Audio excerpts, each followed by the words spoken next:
Okay, guys, I want to cover Man City's new signing today, Sergio Gomez, 21-year-old left back. What do you guys think of him? Yeah, I think now it's today, wasn't it? Early on, Yeah. it's quite cheap as well. I thought. What I want to know is, obviously, I'm here to be educated by you guys. Who is he going to replace, or what is he there for? Is he for a depth? He's just a backup. He's a bit like what's his name, Zinchenko, but he'll play quite a lot of games because Man City are always competing with all cups, so he'll play, but he won't start, and he's quite young as well. He's only 21, so right now who have they got? They've got Aki, Cancelo. they've got Walker.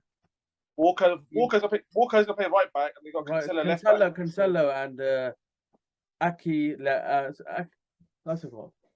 Nathan Aki. And I think they've signed that defender from Anderlecht as well, haven't they? I forgot what his name is. Who's this? Which club is this? Man City. You know that Man City signed that left back. They signed that fullback, didn't they? Sergio Gomez. Oh, him. Yeah, he's good. He's basically a replacement for Zinchenko, isn't it? Yeah, but he's just gonna. Oh, it is okay. My bad. Yeah, he's just gonna be a backup to Cancelo and Walker. But I still think he'll still play 20, 25 games this season. And he's quite cheap as well for 11 million. But you'll see how it goes. I still think Zinchenko is better than him. But don't forget, guys, with the 5 substitutions now, you're gonna get a lot more game time compared to having 3 beforehand. That is a massive advantage now for all managers and all players going into the World Cup.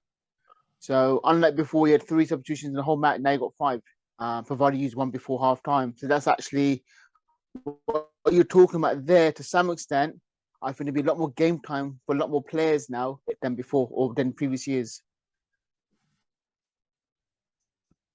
Yeah, but I still think. The thing is, these are only come on if Man City are winning 3-4-0. Like example, the Bournemouth game. I understand why he did it because it was game over by half time. But I think when it comes to the big games, he won't be doing too much messing around with this. Plus, Man City, they're blessed. They've basically got 2 teams, as well as their bench is disgusting as well. So, but yeah, I still think Sergio Gomez will probably play the cups, so the FA Cup, the Carabao Cup. How old is he? You said he's 21 years old? Yeah, he's 21. So yeah, see, to me, for a team like Man City now, if you're 21, you're still developing, man. You know what I mean? So the way I look at it, for a team like Man City, they've got the Arab as well from River Plate, the striker. So for me, these young players, they're still going to develop. They're going to get that sort of exposure to playing around big players. They're going to also not be blended in, gelled into the system. And like I said, I think Man City this year, with Haaland coming in, they're going to have a direct team, first team for Champions League, for the main Premiership games, and in FA Cup, if they've got a good team, they'll have the first team. Otherwise, I agree. I think you're going to see a lot of rotation this year with other players just to come and give the players a better rest, especially with the World Cup as well. And I think that's no reason why so many teams are buying so many, almost like extra parts to keep things fresh. Yeah, 100%. And let's add one more thing as well. A lot of transfers are happening. Example, Jesus and Sterling, because the World Cup is so midway through the season, for them to force to move through now away from City, as example, and to guarantee their first team football elsewhere for the World Cup, you're going to potentially still see some big signings are going to happen. I feel anyway. Well, I think Man City, they've done now, transfer-wise. I don't think they're going to be adding any more because they've got their strikers covered.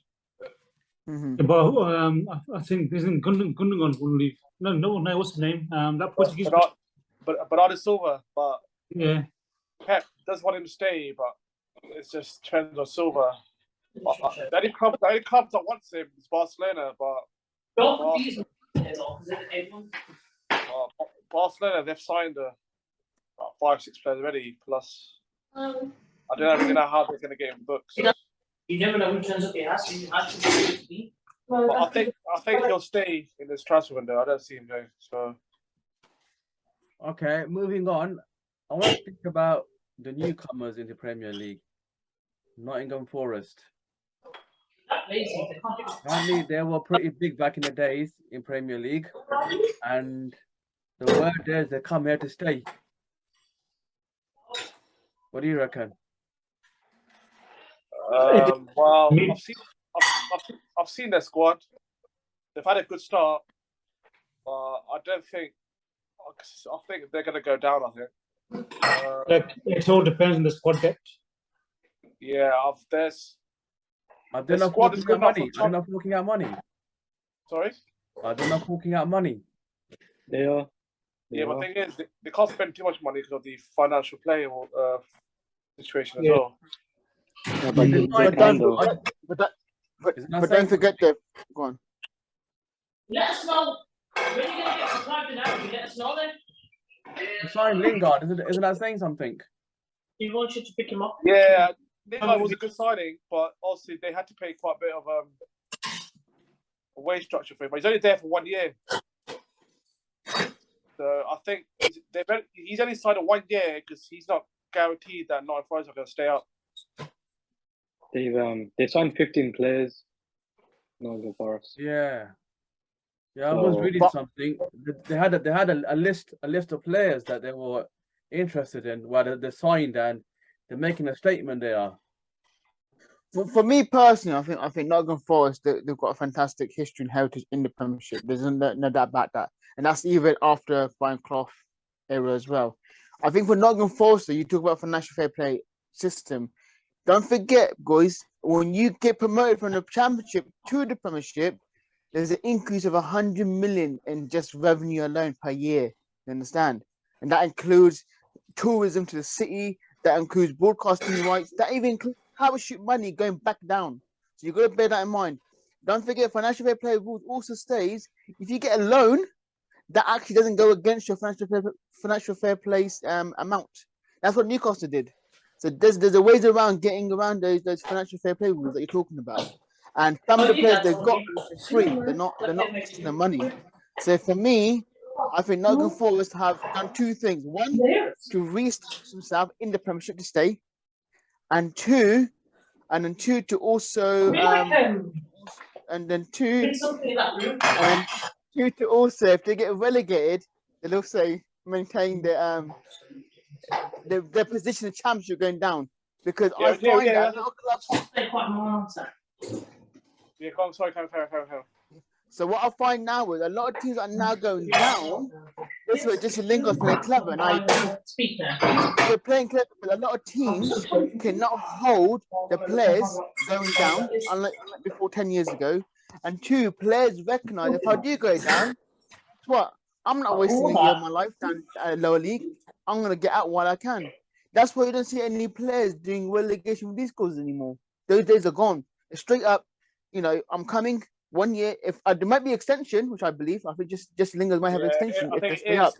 If they stay up, yeah. Yeah. Whereas those days are gone, mate. Yeah, you get rid of get. Oh yeah, you can give me cheap. Nah, they're not interested. Those days are long gone. And I think the 15 players, I think 9 of them are in the first team. The remaining 6 are more for if they get relegated as well. Yeah, because I think Lingard, he's on 100 grand a week, I think. So that's yeah, probably why. and that's crazy. 100 grand is a lot of money for a team that's come on Championship, and the only other team that has similar structure is Southampton. And look how well established they are, and that should give you, a focal point to say where the top teams are, the top 6, the top 8, and where the rest of the leagues are. I have a question for you guys. Why did Lingard choose Nottingham Forest out of all the clubs? Yeah, the West That Ham. was going to be my South next Link. question. But okay, Well, okay. that's fair enough. It's a bit of an easy answer, to be fair. Yeah. For me, I think it's the project. I think it's the overall project. He's been to West Ham. He knows the fight in the top end. I don't think it's there for him. I think sometimes when you go to a smaller club, you get more creative, make more creative freedom. And two, as a star, how you can be a star? Example at West Ham, they're big, they're a great club. You're not a star. You're just another player. Go to Forest. Guess what? You're not only a star player, but you can even become a captain because of your pulling power. So there's a lot more, and also branding as well. Branding counts a lot nowadays in the players' ability to go to clubs now. And like I said, I think the project for Nottingham Forest, I think there's more to come, and I won't be surprised if the manager does well to some extent and he still gets sacked. I don't think it's that. I think it's more of West Ham didn't want to offer more money wise. Yeah, but don't forget the bro. Okay, let's But example then. listen. Also, Lingard did start West Ham every game he played when he Yeah. joined on loan for 6 months. And how many goals did he score? I think he scored what 8, 9 goals, 12, 13. And how many? Yeah, but how many three as well? So you could add that in as well. So it's not just scoring goals, it's about what he's part of. So he's definitely good enough to play with West Ham. That's a fact. Because he would have started. I think what it was. But again, The financial package they offered, World Cup, yeah. Forest offered more, and I don't think Of West Ham. course. I didn't think West Ham wanted to go higher. So but I will double check how much Forest paid for him. Mm-hmm.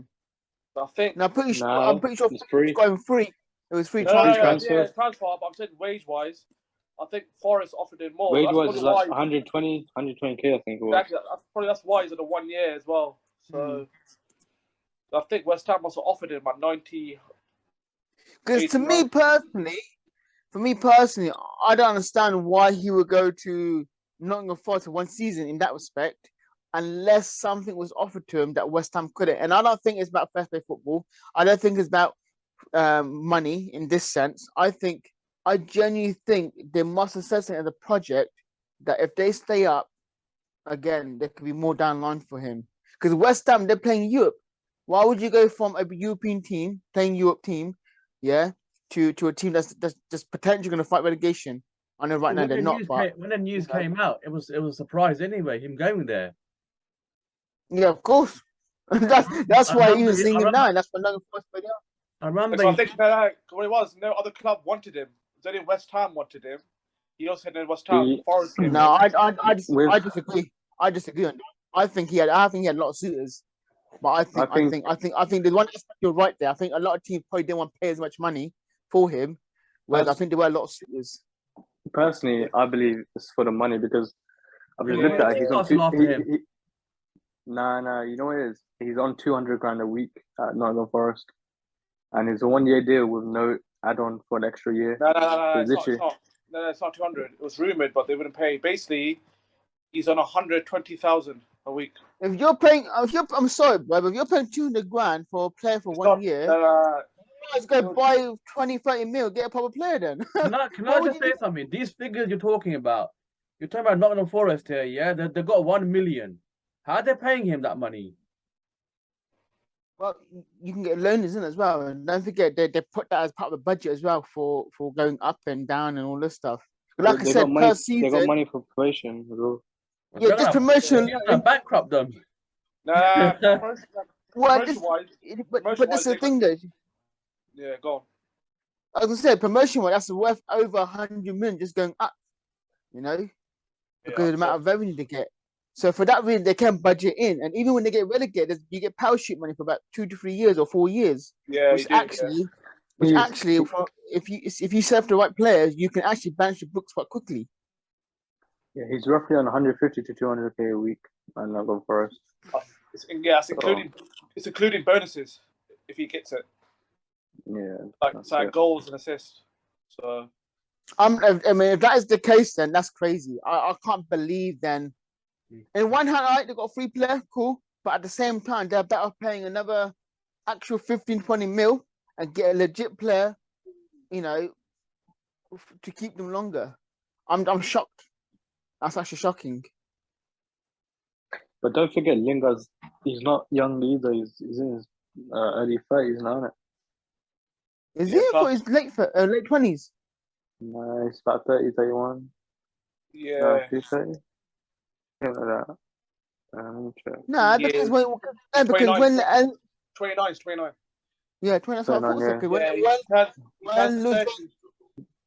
But he's gonna be 30 at the end of next season, isn't it? So Okay Yeah. then. Okay, in that case, okay, when you say that, then okay, that could work out quite well then. Okay, so yeah, in that sense then, end of his career, a team that wants to signing, marquee sign to some extent, give the experience to the younger players. Yeah, okay, and when you put it that way now, okay, that makes sense now. I'll accept that then. Okay. So he knows it's going to be the biggest contract he's going to get now, isn't it? Now it's 29, 30. Yeah, you're right. And the World Cup, yeah. So maybe he can even force a move into the England squad by Exactly. performances. Yeah. yeah. Okay, another question.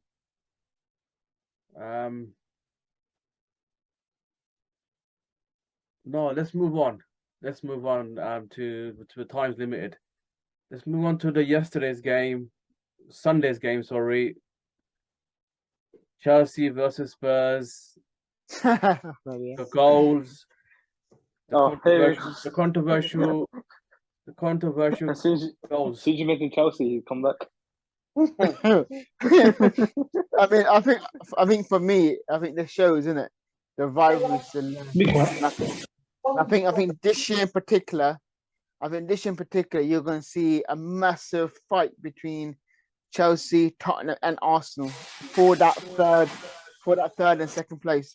If I'm honest, Do you and it's think just by chance. Do you think the rivalry between them two has reignited now to another level after what we saw that day? I think it has No. because I think Yeah? this year this is the best Tottenham team in years, and you have to also accept that this is the first time in so many years that Tottenham can actually be considered contenders. Maybe not outright winners, right? And I'm not saying you have to accept Liverpool and Man City are not unbeatable. They don't have a team that's unbeatable. They've got players that will match winners. For me, this is the closest Tottenham going to get with all the spending they've done to legitimately challenge for a title if they get good momentum going. Do you think this team's better than 2016 Spurs that came second? So say that again. Do you think this Spurs team is better than the 2016 team that finished second? I think so. Was it third? Second or third? the thing is they are and they're not. And the reason I said it because a manager like Pochettino, he was so influential in giving those players confidence that sometimes when a new manager comes, you may not get that again. And the perfect example is Dele Alli in that respect, So I think that team is good, and so does the now team good. But I think there's slightly difference in terms of the style of play. So you look at the players now. Could Pochettino get that from those players now? I don't think he could, whereas Conte can. So managers can play a key role, and I think that's why I think this year they are a better team for that. And two, I think the players they got, they're also young. It's like they got a good mixture of young and experience. Experience from that Champions League loss, experience from the Pochettino era. So coming into this Conte team now, they're much fitter, more experienced, hunger to win, and they got new talent which were hungry as well. And I think that's the key you need sometimes. I think the only one key thing is going to be for Spurs is Harry Kane.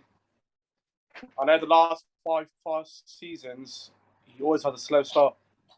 And then by the time he does catch up, other teams have already gone ahead. But he needs to have a good start. Like he usually like gets going by January, February time. But also with the World Cup as well, it's just gonna because apart from Kane and Son, who else is gonna get the goals? See, this is the thing, though. I think for me the key is Son. I don't think it's Kane, because if you look at what Son brings to the table, the goals and assists in comparison to Kane, I think Son's the key here. If I'm honest, and hopefully with Richarlison, I know he's had a bit of a slow start, and against Chelsea, he did slightly struggle. But I think if Richarlison can get up to speed I think they've got a good player with Charleston to add to that trio, that duo partnership with Kuganovsky. Is it Kulinski? Yeah. He himself has already proved himself in gold. He is such a quality player, such a positive player for them. As long as he stays fit as well, I think that midfield and that attack is going to supply the goals for Harry Kane. But it's that midfield is the key for me. I think if that midfield can really gel up together, Harry Kane's got no problem with goals. He's got no excuses. Okay. Chelsea's new signing, Khalidou Koulibaly. Yeah. Oh, I love him. I The think he's next amazing. Rudiger, I think he was awesome. Well, I think it's class anyway. He put himself when he's playing for the other team in Italy. Napoli. That's it. I still feel they got a bargain. If you think about it. Yeah, Yeah. absolutely. Because the player with that quality, and that he's got the height advantage as well, and he's big as well. He basically reminds me of who should I say reminds me of? He reminds me a bit of what was that Man City player, that pundit now? What's his name? Mick Richards, but a slightly taller version. See, That's what I'm saying about them. I would go more. I would go in a bigger limb, and to me, Koulibaly, because of his midfield ability as well, the way he's passing his balls through, getting that attack started, he reminds me, and I'm gonna go on a limb here. To me, he's another Estienne and Patrick Vieira. That's how good he is. He's got that. He's very good at the back, very strong. He knows his football, but going forward, he also has those killer passes and that great ability to look for those runs as well. They still conceded 2 goals though. So Yeah, but Man City. I think Weren't those 2 goals controversial? basically, okay, the first one, it was a foul, but because to VAR, it has to be an obvious error. And obviously, the foul didn't interfere with play, did it? I think that's what they said. And the second one, they say the second one, it didn't have nothing to do with the corner or whatever. Yeah, sorry, second one, yeah, you're right, yeah. It they're putting the hair, yeah, it didn't interfere to the play. So you're saying you can have the best defenders out there. Someone's gonna score past them. We're not saying that he's gonna be there defending for Chelsea and they're not gonna score past him. What we're saying is, I think he's the package for them. Yeah, absolutely. 31 years old. I still think he should have. He should have joined about a few years ago. The problem with Koulibaly is how much did Chelsea sign? He's 31. 35 million or something. Price wise, because he had 1 year left on the contract, so he was all right. But don't forget, with Chelsea, he needs to be tested. Okay, he played against Spurs, but he needs to face Liverpool and Man City, where they are attacking him every time. That's when you see how good he is. Yeah, that's right. Right now, because he needs to adapt to the Premier League. Because you've got Champions League as well. Don't forget that. Then Champions League, they got other competitions. You got World Cup coming up as well. I think they're in it as well. So he's gonna be gone for the World Cup as well, like other players.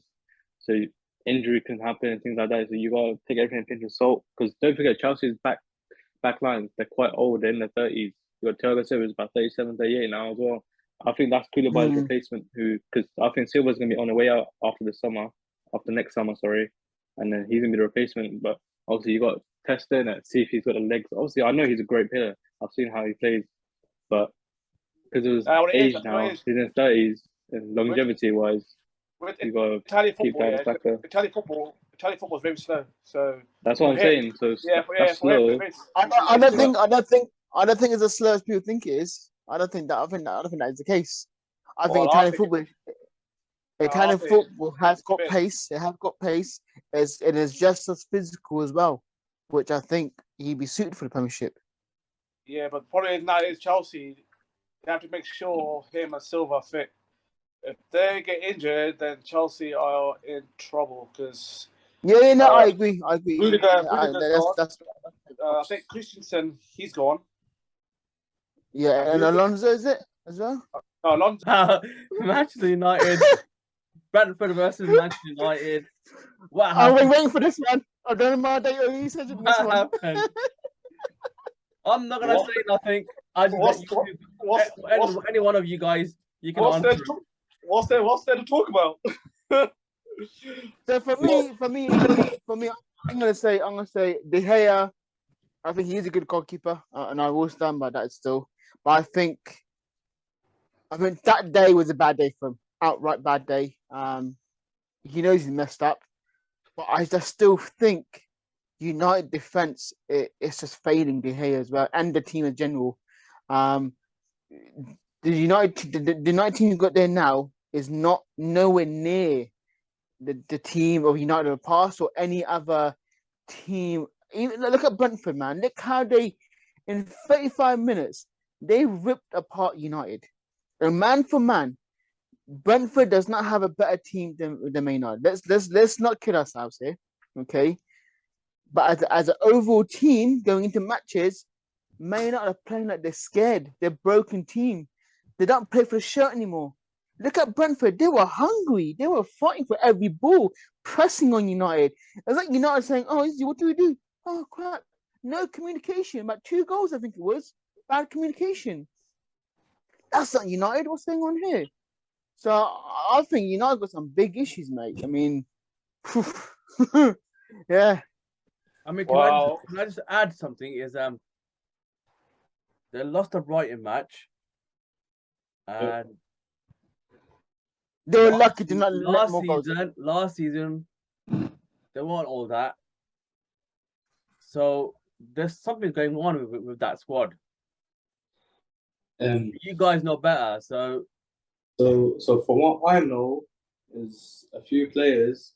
So right now there's news that Ronaldo that they're going to consider selling Ronaldo because some people in the dressing room have told the board that look, we were fine without Ronaldo. As soon as he's come in, that's why we're losing. So now they're considering selling him, thinking that the rest of the players. Don't forget, these players have been here for years. Under Mourinho, from then onwards, the kind of managers we've had, they've all stayed the same players. They've always stayed, but the manager's always different.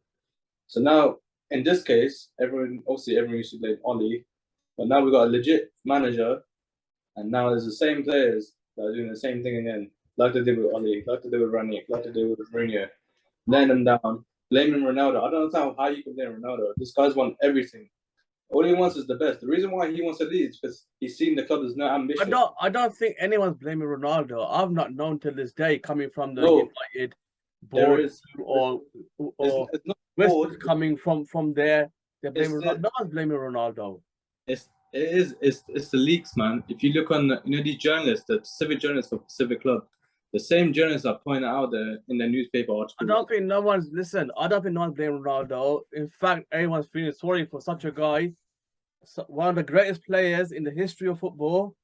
It's a shame it's come to this, that the guy wants to. Okay, I don't know if it's true or not, but the guy wants to leave. That's what they were saying. He wants to leave.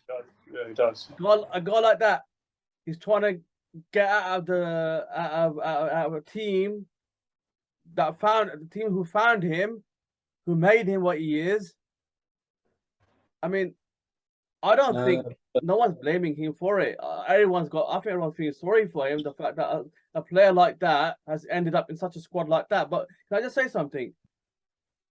Isn't that also Ronaldo's fault in regards to, did he not know, like, with all that years of knowledge, he's coming into a squad that's not fit for him? I think on that basis, the problem is when Oli was in charge, he used to promise everyone everything. Dean Henderson, you got that problem with him in goalkeeping #1. He's there chatting away to Nottingham Forest interviews, saying that he's also chatting bad about Man United. So back when Oli started, he promised everyone game time. Eric Bailly, Phil Jones, all these, like, they all signed extra contracts for what reason? And then they got no future at the club. He promised Lingard time. Yeah, exactly. So he's promised everyone. So he's told Ronaldo. Also, we only got involved when Man City were interested. So Ollie's off the basis on the last season before that, we finished second when there's no fans in the ground, which was a fluke, right? And then Ollie must have promised him, look, we've got this promising team that finished second. We're going to go for the title. Obviously, quickly, Ronaldo's noticed, didn't it? That it's not where it is. And it's not because of Champions League football either. When people say it's all about Champions League football, it's not. Because back in May, we knew we had no Champions League football. We were in Europa League, 5 Europa League spots, and all Conference League, right? So if now back then would have said, I want to leave. He's only saying he wants to leave because of the basis that there's no ambition in the club. The owners have not spent money on the club. The stadium is literally dying. Please don't start that rubbish again. Don't start that rubbish, United fans. Okay, same delusional rubbish that you're Gary Neville saying as well. And I'm glad you touched on that. Now I'm glad you touched on that. You want to blame the owners? You want to blame the owners? Yeah, you pull out £1 billion, mate. You pull out £1 billion and then complain about results. No, but you're misinterpreting it. They didn't put £1 billion into it. They've not put no money into it. Listen. End of the day, you put Ronaldo in any squad. Look at Messi, and here's the example now. If Ronaldo went to PSG, are you telling me PSG are going to falter? No, they're not. Why? Because the players at United, they no longer they're like the England of the past. You know, like 10 years ago, they feared the shit. The shit's become a choker for them. No, the expectations become so high, they can't play for shit anymore. Gary Neville touched on one thing. He said, we can't even buy players anymore. That's how bad it's got. You literally can't even throw money at people because that's how rubbish you have become. That's how bad the atmosphere is at United. Okay. The reason for the bad atmosphere, it's the owner. It is the board. How is it the board creating the atmosphere in the fear of wearing the shirt? Okay, let me talk and I'll explain to you. Right, Glazers, you said they put £1 billion in. No way have they put £1 billion. They're the only owners that could take money out of their club. I don't see Chelsea, Liverpool owners. Under Mourinho, you spent about 300 million alone. Yeah, no, not 300. Season. Not 300 million. It was about 150 million at most. Transfer the loan, transfer them $250 million, and then signing on fees. Okay, so all that money that £1 billion that you see on paper, all these transfers, that's generated by the club, not the owners, not by the club. So sponsorships, shirt sales, all these are included. That's what the money's there. The reason why there's no money now because that's every club. No, it's not. Every other club, the owners themselves are putting money to the club. When's the last time Abramovich put money into the club? Come on, let's be real now. When's the last time Abu Dhabi? Yes. No, but when was the last time? When? I'm not saying he hasn't. A few years ago, when they spent, when they bought loads of players for over 150 million. The season when they bought Thiago Silva. What? 150 mil? Yeah, exactly. 150 mil compared to $1 billion. But under Mourinho's first season, I think it was. Like I said, they spent the same amount of money. No. It's $1 billion over 10 years. It's over since Sir Person left. We spent $1 billion. So how much has Abramovich paid in the same period? He's probably paid 800 million or something like 700 million. Yeah. City is about 800, 900 million as well. But the problem, the only difference is, the owners are investing in the club. Our owners, they just take money out of the club. Look at the dividends. No other owners have been taking out money out of the club ever. The way the Glazers bought the club back in 2005, that wouldn't be allowed to happen. They bought the club on debt, on loans. None of their money has been into it. They put everything against the club assets. So it's funny how when you're winning by the under Fergie as well. Let's get the fact sheet here. When you're winning under Fergie, oh yeah, good times. Now you're losing. Oh. Now you're losing, and you're getting slapped around by Brentford teams. Now suddenly it's the owner's fault. Every other team is catching up to United. Now finally. It's not about catching up. It's not about catching up. We're trying to catch up now. But Tottenham, you are playing catch up. You're playing massive catch up. No, but listen, you're saying about Tottenham. Tottenham now, Daniel Levy has realised now that he needs to invest in this team. He can't just. It's all about hierarchy. United's people who are in charge of transfers and the football side, they're all bankers. They're all accountants. We don't even have a football director at our club. So, they're all bankers and you never had that under Fergie as well. So we did. We had David Gill. We had David Gill. David Gill was one of the best, if not the best in the world. He was your executive to buy the players. He wasn't your football director. Director of football was different. He was. No, he wasn't. He was the executive. He was the one. He was the director as well.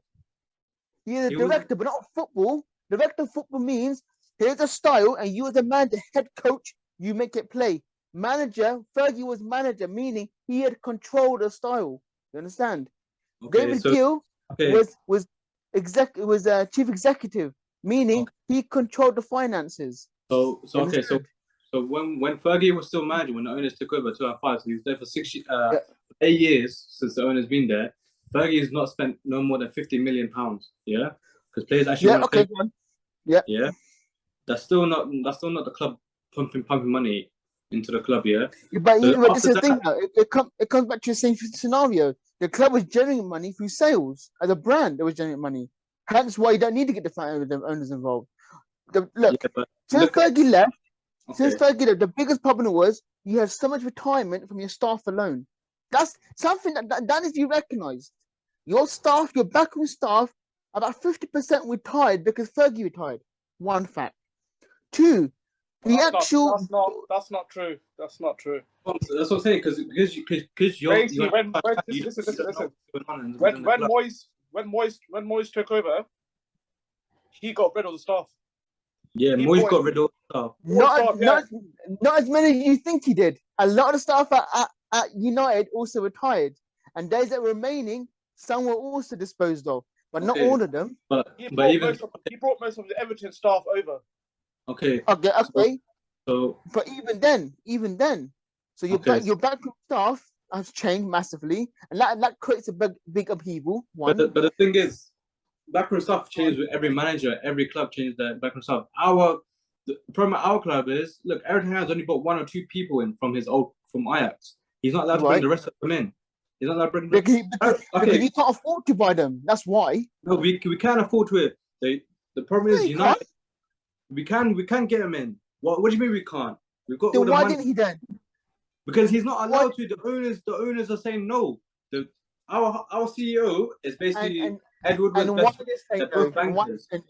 Why is it no? Because Because did that go on? they've given contracts to these guys and they're to fulfill it. Because the problem is, if they want to sack these lot, they have to pay more money out. That's the problem. Why do you think they want to keep Ollie in so long? Because You're telling me a club at United has gone for in their view, the best man to the job, and he couldn't negotiate. I want to bring staff from me.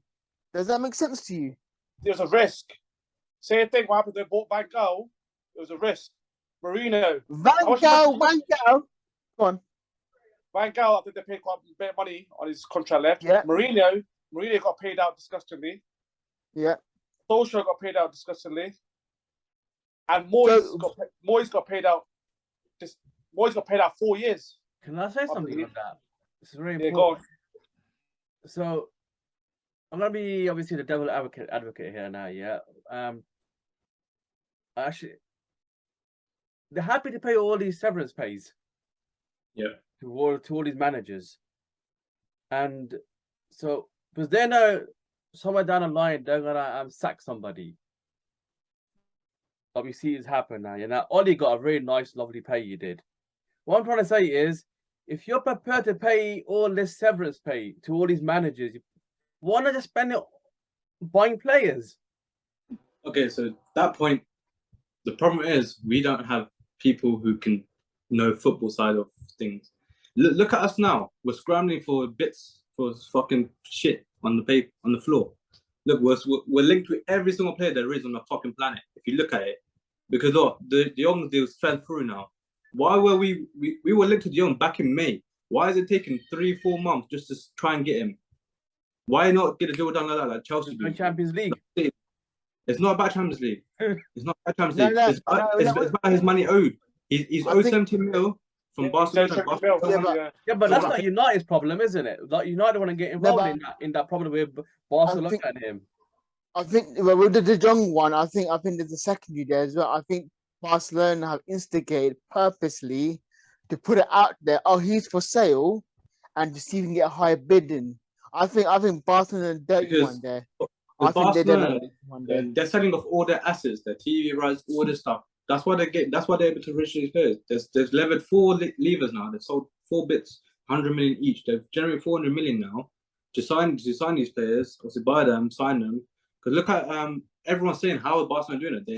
They're over £1 billion debt. They have nothing. they can't even reach the La Liga standards. Now they've released the fourth league. They need to free up their wages because otherwise they can't sign them. Look how many leverages they're doing now. Short term, yeah, they're gaining money, but long term, they ain't going to gain that much money. Even if they get success now, 10, 20 years time, they're going to try to buy those TV rights back. They can't afford it. They won't afford it. So the problem is Barcelona. They're trying to obviously look at Chelsea now. Chelsea are involved with the Dion talks, and they're willing to pay that 70 million to pay off that whatever money owed from Barcelona. Barcelona want Dion to take a pay cut and obviously pay less than what he's owed. So Yeah, no player should take a pay cut. That's how much should they getting paid? That's it. That's the problem that they're having. Yeah, they're saying he's not for sale, he's not for sale. Obviously, they're going to say that about their player. But behind the scenes, they want to sell him. They want to go for sale. He's on like 350 grand a week. He's done an agreement where the first 3 years of his contract, he's not going to get his high amount. He's going to take a reduced pay cut. Then for the next 3 years, which is this summer onwards, he's going to get a pay rise that's included with the money that's owed from before. So now he's going to be on like 400k a week. Barcelona can't afford that. They're trying to reduce their wage, but that's why they're saying everyone take a pay cut. Otherwise, we can't sign you or you can't be in the club. I just want to touch on one thing about the United scenario with their sales and stuff. For me personally, the biggest person I blame, and I've always felt from his first season until he left, he was an absolute donkey of an employee of United, is Ed Woodward. That guy messed up so many deals, okay? So many players, and he was such a stingy. You want to put that funny? This Ed Woodward guy, he's the biggest donkey. Over 15 or 20 million. You lost one of the top players in the world. I don't know who that was. You lost a player. What the hell wrong with this guy? Shall I tell you who his best friend is? Richard Arnold. That's who Richard Arnold is. He's our CEO. And we got a donkey employed. And we got John Murta, who's flying to every country like a headless chicken trying to sign players. And he can't get the deal done. He can't get the deal done. This is how good Ed Woodward is. For David Herrera? Is that his name? Andre Herrera. Andy Herrera. Yeah. The first time they went for him, I think the first season, check this one out. Atletico Madrid goes, they'll not come to us. Yeah? There's no deal done. Maynard goes, yeah, we did do a deal. What happened? The Spanish FA for the clause, yeah? Maynard goes, we've activated the clause. Atletico Madrid go, what are you talking about? You're talking rubbish now. You're not actually no clause. Now, at that time, Andy Herrera had like a cheap activation clause. You're supposed to go to the Spanish FA and say, here's the money, give us permission now to talk. And they say, yeah, go on, you got to talk. They didn't do that. The guy didn't know how to do that. That's what I'm saying. That's what we got in charge of. That's how the donkey this guy is. So right now, his best friend, Richard Arnold, he's our CEO. Richard Arnold's employed John Murta, who's the transfer guy. He knows nothing about transfer. Our football director, or not football director, but football chief guy is the Darren Fletcher. You tell me what CV has Darren Fletcher got? Yes, he's a player, but he's got no experience. He doesn't know how to sign players. He doesn't know. Fair. Ed, I can't really blame. It wasn't really Ed Woodward's fault to start with. Because, okay, now listen to this, yeah. Ranić, he had a deal where he signed him 2 years as a consultant. What did they do? They sacked him. Why? Because John Murta saw that Ranić told him that we need 10 players. We need open heart surgery. They couldn't take the fact that he's telling the truth. Now they point out that Ten Hag got rid of him. Yeah. Oh. Yeah. But listen. But why are they now trying to link to this Austrian striker? Why? Because Ranić knows how to build clubs. He's done that. He's proven it. He can fix a club. He can get rid of everything. But the problem is, it's the power. They don't want to. The people who are in charge, they don't want to give up the power to give to the manager, to give to the right people. And who employs? Okay, listen. Okay, this is the best example. Richard Arnold said openly in a pub, we spent £1 billion here. When I look at the training pit, I can't see where it's gone. So you recognise it. So now you recognise it, isn't it? No, that's our CEO. Yeah? No, but that's our CEO. He. This is what he said openly in a pub talk. Someone recording it. He said that whatever players the manager wants, the money's there. Okay, De Jong, he's not signing. The manager wants him. Anthony from Ajax, 50 mil. Ajax wanted him. Now because United took the piss, they want 80 million. They ain't gonna sign him. Our defender that we signed, Martin, he's a good defender, but he wasn't our first choice. He was the third choice. The first choice was Timber. We didn't get him. He wants a right back. No sign of that. He wanted Darwin Núñez. Didn't get him. He also wants another midfielder. Yes, we got Ericsson. It's a free transfer. Of course, we're going to go for him. But what's mad here is the guy said openly the money is available for the manager to spend. But where's all the spending? We've only spent £50 million. So if the money's available, so what aren't they spending? Who's not spending? I don't believe that. I don't believe that's true. Who's not spending? Is it the manager No. or the board? That's what I'm saying. The manager has given a list back in May. These are the players I want. Go get them. And what have the board been doing for the past 3 months? They've been waiting on one player. They realized, okay, they agreed the fee with Dion. They realized, look, it's going to take time for Dion. Let's try other avenue. That's why they signed that left back, Malacia. That's why they signed Ericsson and Martinez for the meantime, because the fans were getting frustrated. But now they've gone back to now they were just chilling. You know, the deal was great. Then now they heard that Chelsea's involved. That's when they started thinking, what's going on? What's going on? Chelsea are now willing to get the deal done. They're willing to pay his whatever money is owed and to bring him in the club. I'm happy. I'll tell you what it is. Listen. These guys, yeah, they're not football brain people. They're just accountants or bankers. Yeah, but this is a problem. Okay. Listen. Perfect example. Wait. Ed Woodward, this is why I felt sorry for him. Because he was an accountant. He had no football brain. This is where United messed up. And whoever they got now, next Joker, no one's heard of him.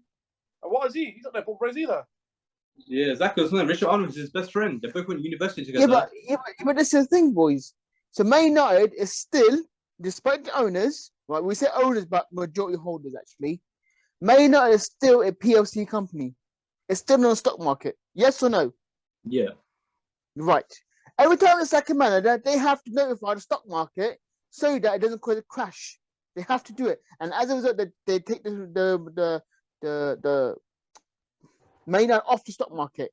Why? Because again, it affects the stock market in general. Now, as a fan, as a cluster of people, why are you not buying out the company, the stock of Man United to then take out these owners? We can't. You not so we can't. No, you can. Of course you can. Your team's in the stock market. What are you talking about? The owners have got all the stocks. We can't buy them. Yes, at the moment. Of course you at can. the moment, You're on the stock market. You can buy them. We can't because look, back when the football European Super League came out. What are you talking about? How can you say to me you recognize on the stock market but you can't buy the stock? Are you dumb? Does that make sense to you? Yeah, you but can't buy the stock. How can you buy a stock? You cannot expect Ali to buy it all, can you? How much is it? Yeah, but you $1 billion. To buy United, you need about £6 billion. £6 billion. Where's he gonna get £6 billion from? Yeah, but this is the thing. He doesn't recognize the stock to be bought, let alone they buy $6 billion. No, but there is no stock there. Bought by who? By the fans. Yeah, but the fans are saying, get them out. Who's gonna be in charge? Exactly. This is my point now. This is my point. You lot as club fan members are so discontent by your owners. All right, get your manhood out and go buy them out then. Because they're on the stock market, mate. Stop complaining about your own owners. The head of all this. No, but the problem is we can't buy it because look, it's a long procedure to buy a club. Look at Saudi. They're gonna be saying, look, you're all good. 1,000 of you, 6,000 of us has £6 billion. 1,000 of you buy it. Who's gonna run to day to day? Who's gonna take? This is the problem, man. The solution's there. The solution's there. That's a solution. No, but that's not the solution. If that was a solution, if that's a solution, why didn't the Saudi just go and buy it then? Because they can't pass the proper fit test. That's why. Why do you think Newcastle got so consortium? Okay. I'll accept that for the moment. But even Saudi the fact is, you any other person buy it. There's many people that they want to buy United. Yeah, and the problem is, no one's prepared to buy a muscle share. Muscle share means when it comes to vetoing at that level of things, for that amount, yes, I reckon it will cost a lot of money, and I accept that. But you can't sit there and say to me, "Oh, but we can't afford it." The reality is, you accept the situation for what it is, or stump up the money. That's not how that works. I supposed to bring a revolution about all United fans as a unity. Because a couple of years back, they had the Red Knights come in. They're prepared to pay X amount of money.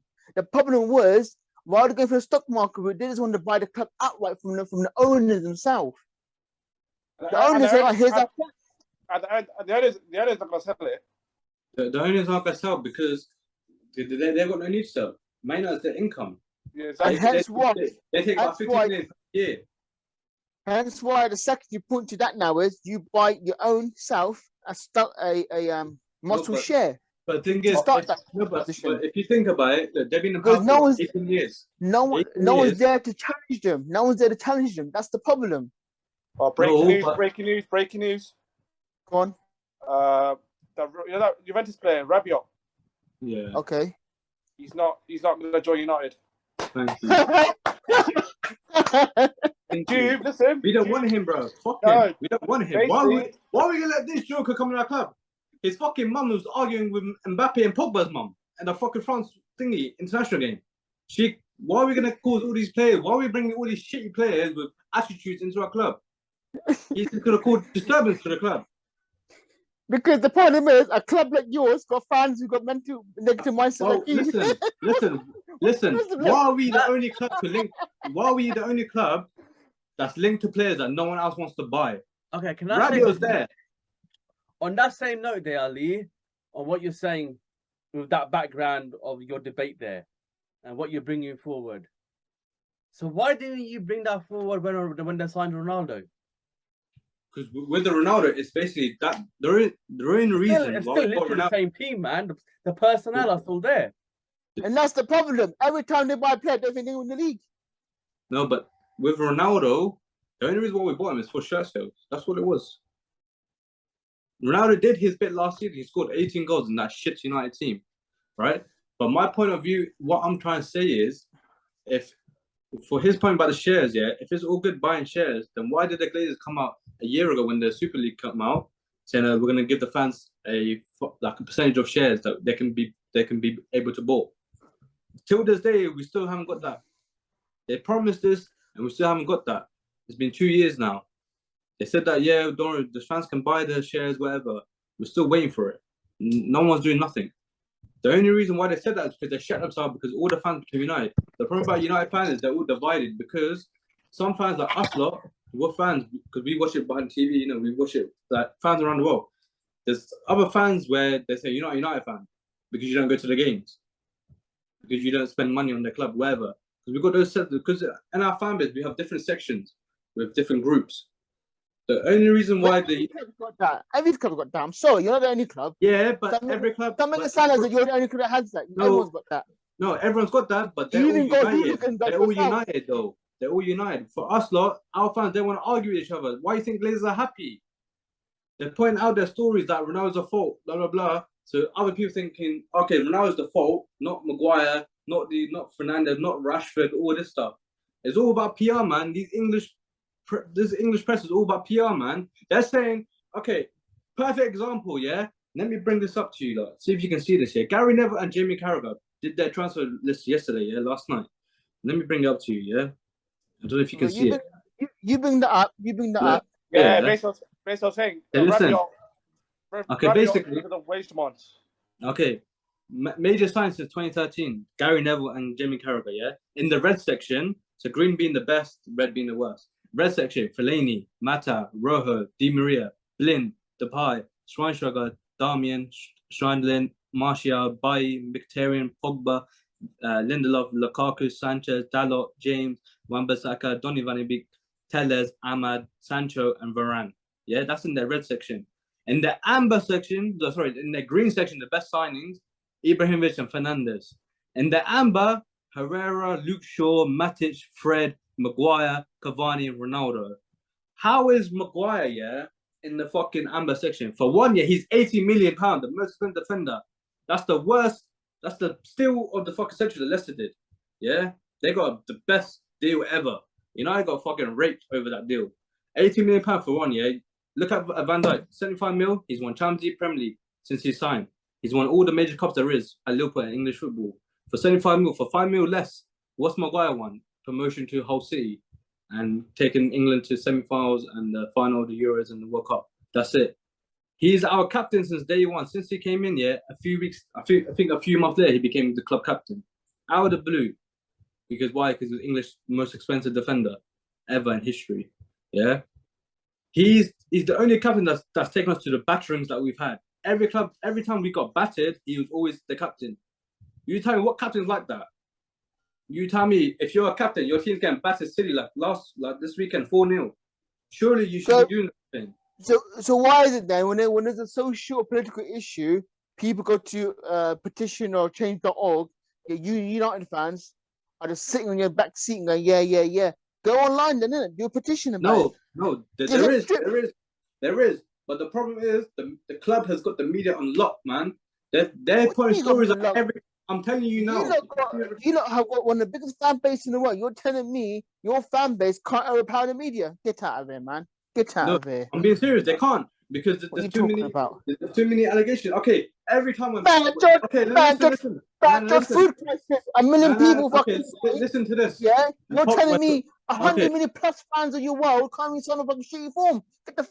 Yo, bro, we were to the next session. You're chatting shit now. No. Simple question: is Maguire worth £80 million? Has he done £80 million worth of success for us? Yes or no? Simple question. Hence why Edward was a donkey. That's why I said, he's a donkey for that reason. Yeah, but listen, does Maguire deserve to be a captain? One good point. Hell no, he's not worth England playing position. Let them be captain of Man United or play for United. Okay, so listen to this then. Wait. No, for England, it's different. He's actually done quite well for England. No, but the reason why he's playing good for England is because they play a back line. Back three as well. Yeah. I'm old school in my thinking. I like to think if you can't be good enough for your club, you shouldn't be playing at an international level. That's true. Yeah. But the problem I agree also. If Maguire plays well for England, that's fair enough. But I'm old school. I like to think if you're not good enough for your club, or you're all for your club, you should not be touching international level at any point. No, but okay. So Maguire for England, he's good because they play a back line. Where United want to play, they want to play a high line. He can't. He's too slow to play a high line. That's why he always gets caught off. But going back to Maguire, okay. The reason why what's I say? What was I say? Waffling. Anyway. No. Okay, I got it. Yeah. So these shit players, McTominay, yeah, we agree he's shit. Yeah. Do we agree he's shit? He's from your academy. What do you expect? No. But even if he comes to the academy, why is that academy? He works hard. He's the same player. Hang on a second. He's the same player that Fergie felt to you, Mourinho. Play here, and he'll come through for you. No, but okay. But look how many years it's been. 5-6 years. He's done nothing. Why is he start a club? He's not revolutionary like the 90s. You have about 5 managers. Yeah, but look. Wait, listen. The reason why he's doing rubbish, look who he plays with. Fred. Okay, listen. Okay, Fred. 50 million. Okay, Fred. Brazil, okay, Fred. Okay, Fred, yeah. Listen, Fred. Okay, listen, yeah. I'm gonna tell you these sets on the player. Sure, Maguire, McTominay, Fred, Rashford. Yeah, these 5 core players have been there for under 4 managers, if you include Carrick as well. Why are these 4 players? We know they're rubbish, yeah, or they're rubbish when they play together. Rashford isn't. He's been hard done by because of his political stances here. Yeah. I disagree with that one. Rashford, fair enough. But Rashford, he's a legit player because of his politics that's messed him up in his professional career. No, but the problem he's been a bigger target. Yeah, no, but the problem is on-field and off-field. On-field and off-field are 2 different things. Off-field, whatever he does. No, they're not. Because Ozil, why did he get sacked from Arsenal? Why did he get benched from Arsenal? Because he stood up for the Muslims. Because China was a big market for them. The Chinese market was so big for them. When he spoke out against the camps, they said the Chinese market, the advisor said, shut him up or we're not going to buy your shirts. Okay, you're using Ozil, yeah? Okay, using Ozil. Okay, so you're telling me because Rashford doing good Rashford, the pitch, that's the reason why he's getting picked. Rashford single-handedly changed the policies on school meals for all the kids in the country. Yes, He's single-handedly done it. I agree that, but what I'm trying to say is, you're telling me because of that decision that he done, that's why he gets picked every time, even though he's shit, even though he plays crap. I'm saying his political the job he does. But forget the politics. So I'm talking about on the field. If the guy's playing crap, He's playing crap. Why does he deserve to play, even if he's doing something off field? Why I'll does tell he you why. deserve I'll tell you why. The We've got no one else the to play. game's playing crap. The game's playing crap. Yeah, he's the number one goalkeeper. What does he Listen, always we've play got. for? Listen. We've got no one. We've got. The hair's playing crap now because of the players in front of him. He's been our He's player been since crap for 6 the last 2 times. We've got no one else to play, bro. That's why. He's our player Who are you gonna since play? 6 times. Who are you gonna play instead of Rashford? Explain to me. I'll put Sandro on the left, play Alanga. Like Okay, my ass, man. Because Rashford, No, look, you're forgetting. yesterday. But you're the point forgetting. already. The problem is, you lot He's forgetting. playing well against Rashford ain't season. young anymore. Rashford ain't young anymore. He's 25. He's gonna be 26 soon. Can we He's gonna be No, another he's Lingard. can we No, continue this? Fernando. Can we continue this in a Yeah, I can hear you. Yeah, okay, so the question is from the Chelsea side of the screen, you got some United fans there as well. If you can, guys, try to get your own Zoom thing that you can talk as well. But the question is this: so the question was, since Fergie's left, the transfer policy at United is not working. Recently, in the media as well, Ali's saying that he's part of the fan base where they say the board and the owners are to blame. I said about example, what did I say, man? Ed Woodward. Yeah, I said about example, Ed Woodward is the start of that, and it's continued from him to some extent. But I said the players have to also take responsibility. The players are almost scared of the shirt. At the same time, for fans like Ali who blame the board, I said United is also a trading stock market share. They've got the trading on stock market. I said, so why can't you not buy a Muscle share or do a petition, because you've got so many millions of fans around the world, to put pressure and to actually, make it a voicing. We also talked about Rashford and the players that they got. And I think Ali we get the list again of Gary Neville and Jane Redknapp about the green, amber and red players in the last 10 years that have been bought. And we said about Rashford, for example. I said about Rashford, his political stance on kids not getting food has to some extent affected his career. At the same time, there are players at the club who have been here for so long with so many managers, they're still not performing. So what's your take on that, on the general of that whole scenario? Me personally, I think that since the Glazers have come on board in the last, what's it been, 10, 12, 15, whatever, they're not football people. They're basically people who are interested in just taking the profits, and that's it. Like I heard quite a lot of people say to me, the Glazers... Your fingers in the way. So what I'm hearing is that basically a lot of people do say the fact that the Glazers have not invested into the stadium and the facilities itself, which I probably agree to it in a certain context. Why? Because look, if you've got like a youth system in place, I remember back in the Fergie days, if you look at the Fergie era, when you had all the Beckhams, Giggs, and all that, these are from all the, from the what's it called, from the youth setup. You understand? Yeah. Where has all that youth setup gone now? Why is no players coming through? And the ones which are coming through, they're not up to it, if you ask me personally. Because look, you look at every club out there in the world at the moment, what I'm seeing is the fact that a lot of clubs, yes, you are buying players from the youth system where, they're about 12, 13, 14, whatever, you buy them. That's called investment in the club. You understand, for the future. Mm-hmm. And basically, they're not doing other things. They're producing at the moment. And also the fact that, yes, another thing you got to blame also for the fact is that, social media, especially all these younger lads who are in the Man United team now, they're more interested in their appearances on social media than playing football. I'll give you an example now. What's that player called? Lingard. He's a perfect example. That guy on TikTok 24/7. The man follows he has. Me personally, if somebody like Fergie was still around now, I don't think he would control these players. These players with the left corner. Yeah, 100%. Okay, they become, excuse my French, but they become pussies. Okay, so all right. So could it be worth saying then, because of the branding of social media? Because don't forget that plays a big part now when you're buying a team and buying players. Sorry, the branding. So do you think then? Because I said about the United players now one, they're not fit to wear a United shirt, and two, like England about 10 years ago, they were choking on the pressure of the history of the shirt. Yeah. Do you think then being social media minded is affecting their reasoning and their ability to actually wear and perform the shirt? If that's the case, then that's what you're saying. I'm saying it's 50-50. Mhm. Because look, in the day, like social media, yes, it's good for you in certain ways for branding and stuff like that as a person, as your number, whatever number shirt you are, okay, as an individual. But at the same time, look, this is happening everywhere around the world. It doesn't matter whether you play football or everyday person in your life.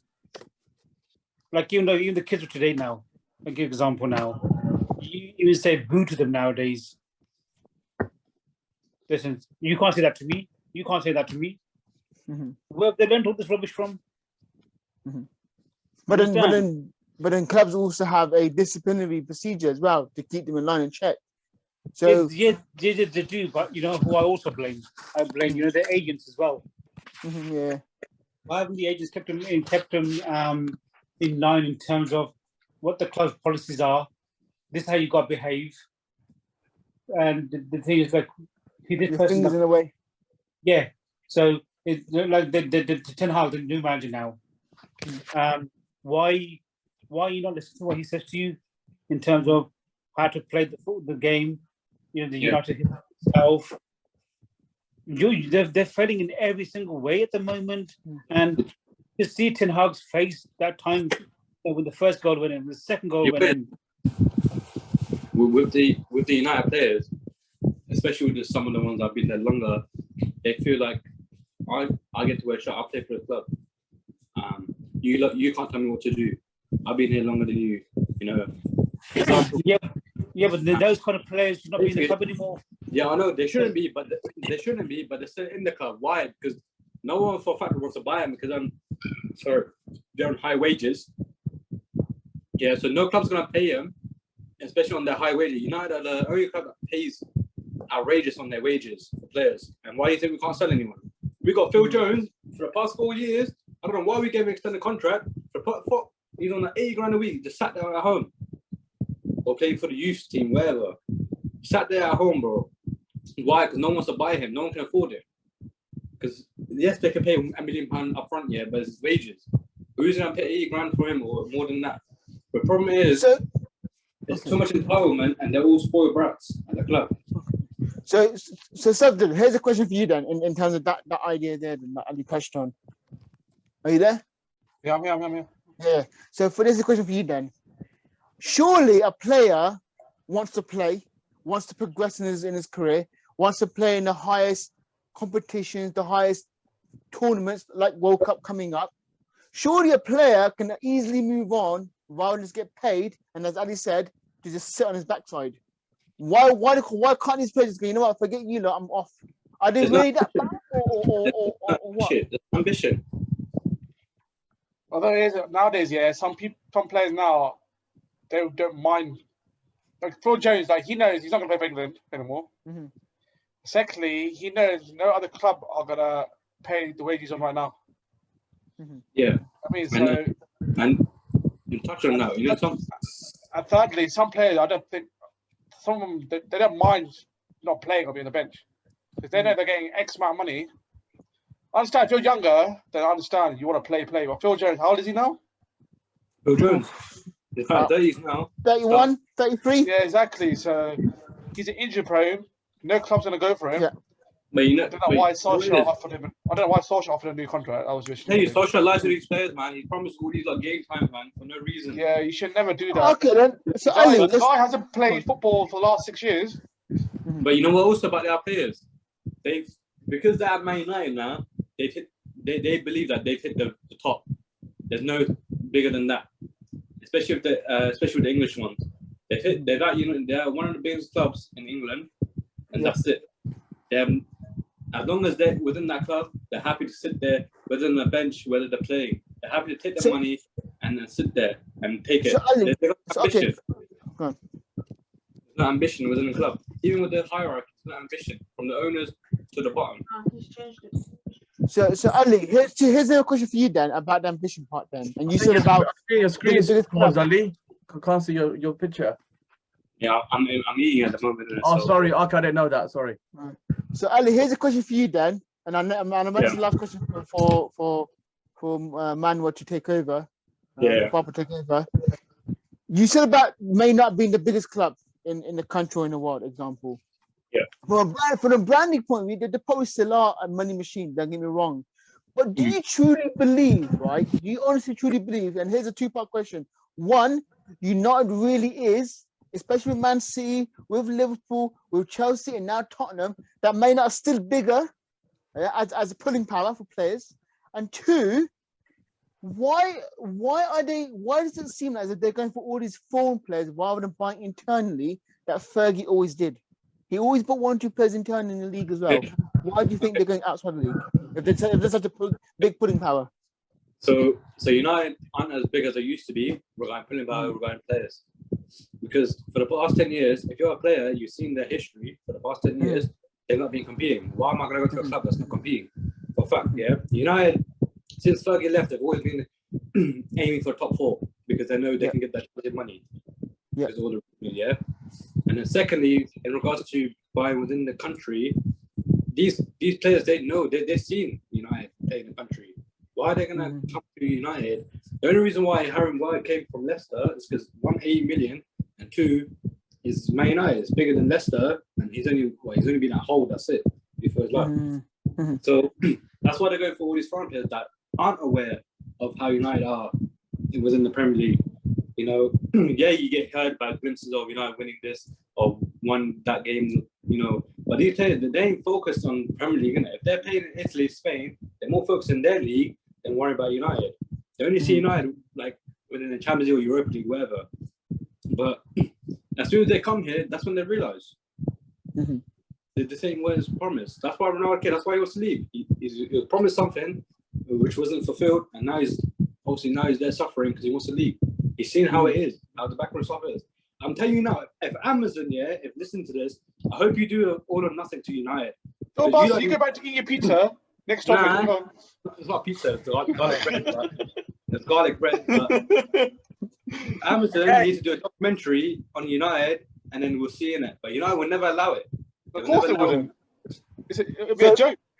So that same it'll get exposed. So that same question then to Safdar, you're also a United fan. That same question, but I want you also answer. Ali said about some players in the league, they know about United, they know where they're falling from grace, but these foreign players don't. Surely the agents, they're not dumb. They want the best for their client. They want best for themselves as well, because they get cut. Surely, man, there must be an aspect of the agent saying, you know what? I know you're going to a crap club. Why would they still send them there then if they're doing that bad? All about money. All about the money. It's big money, mate.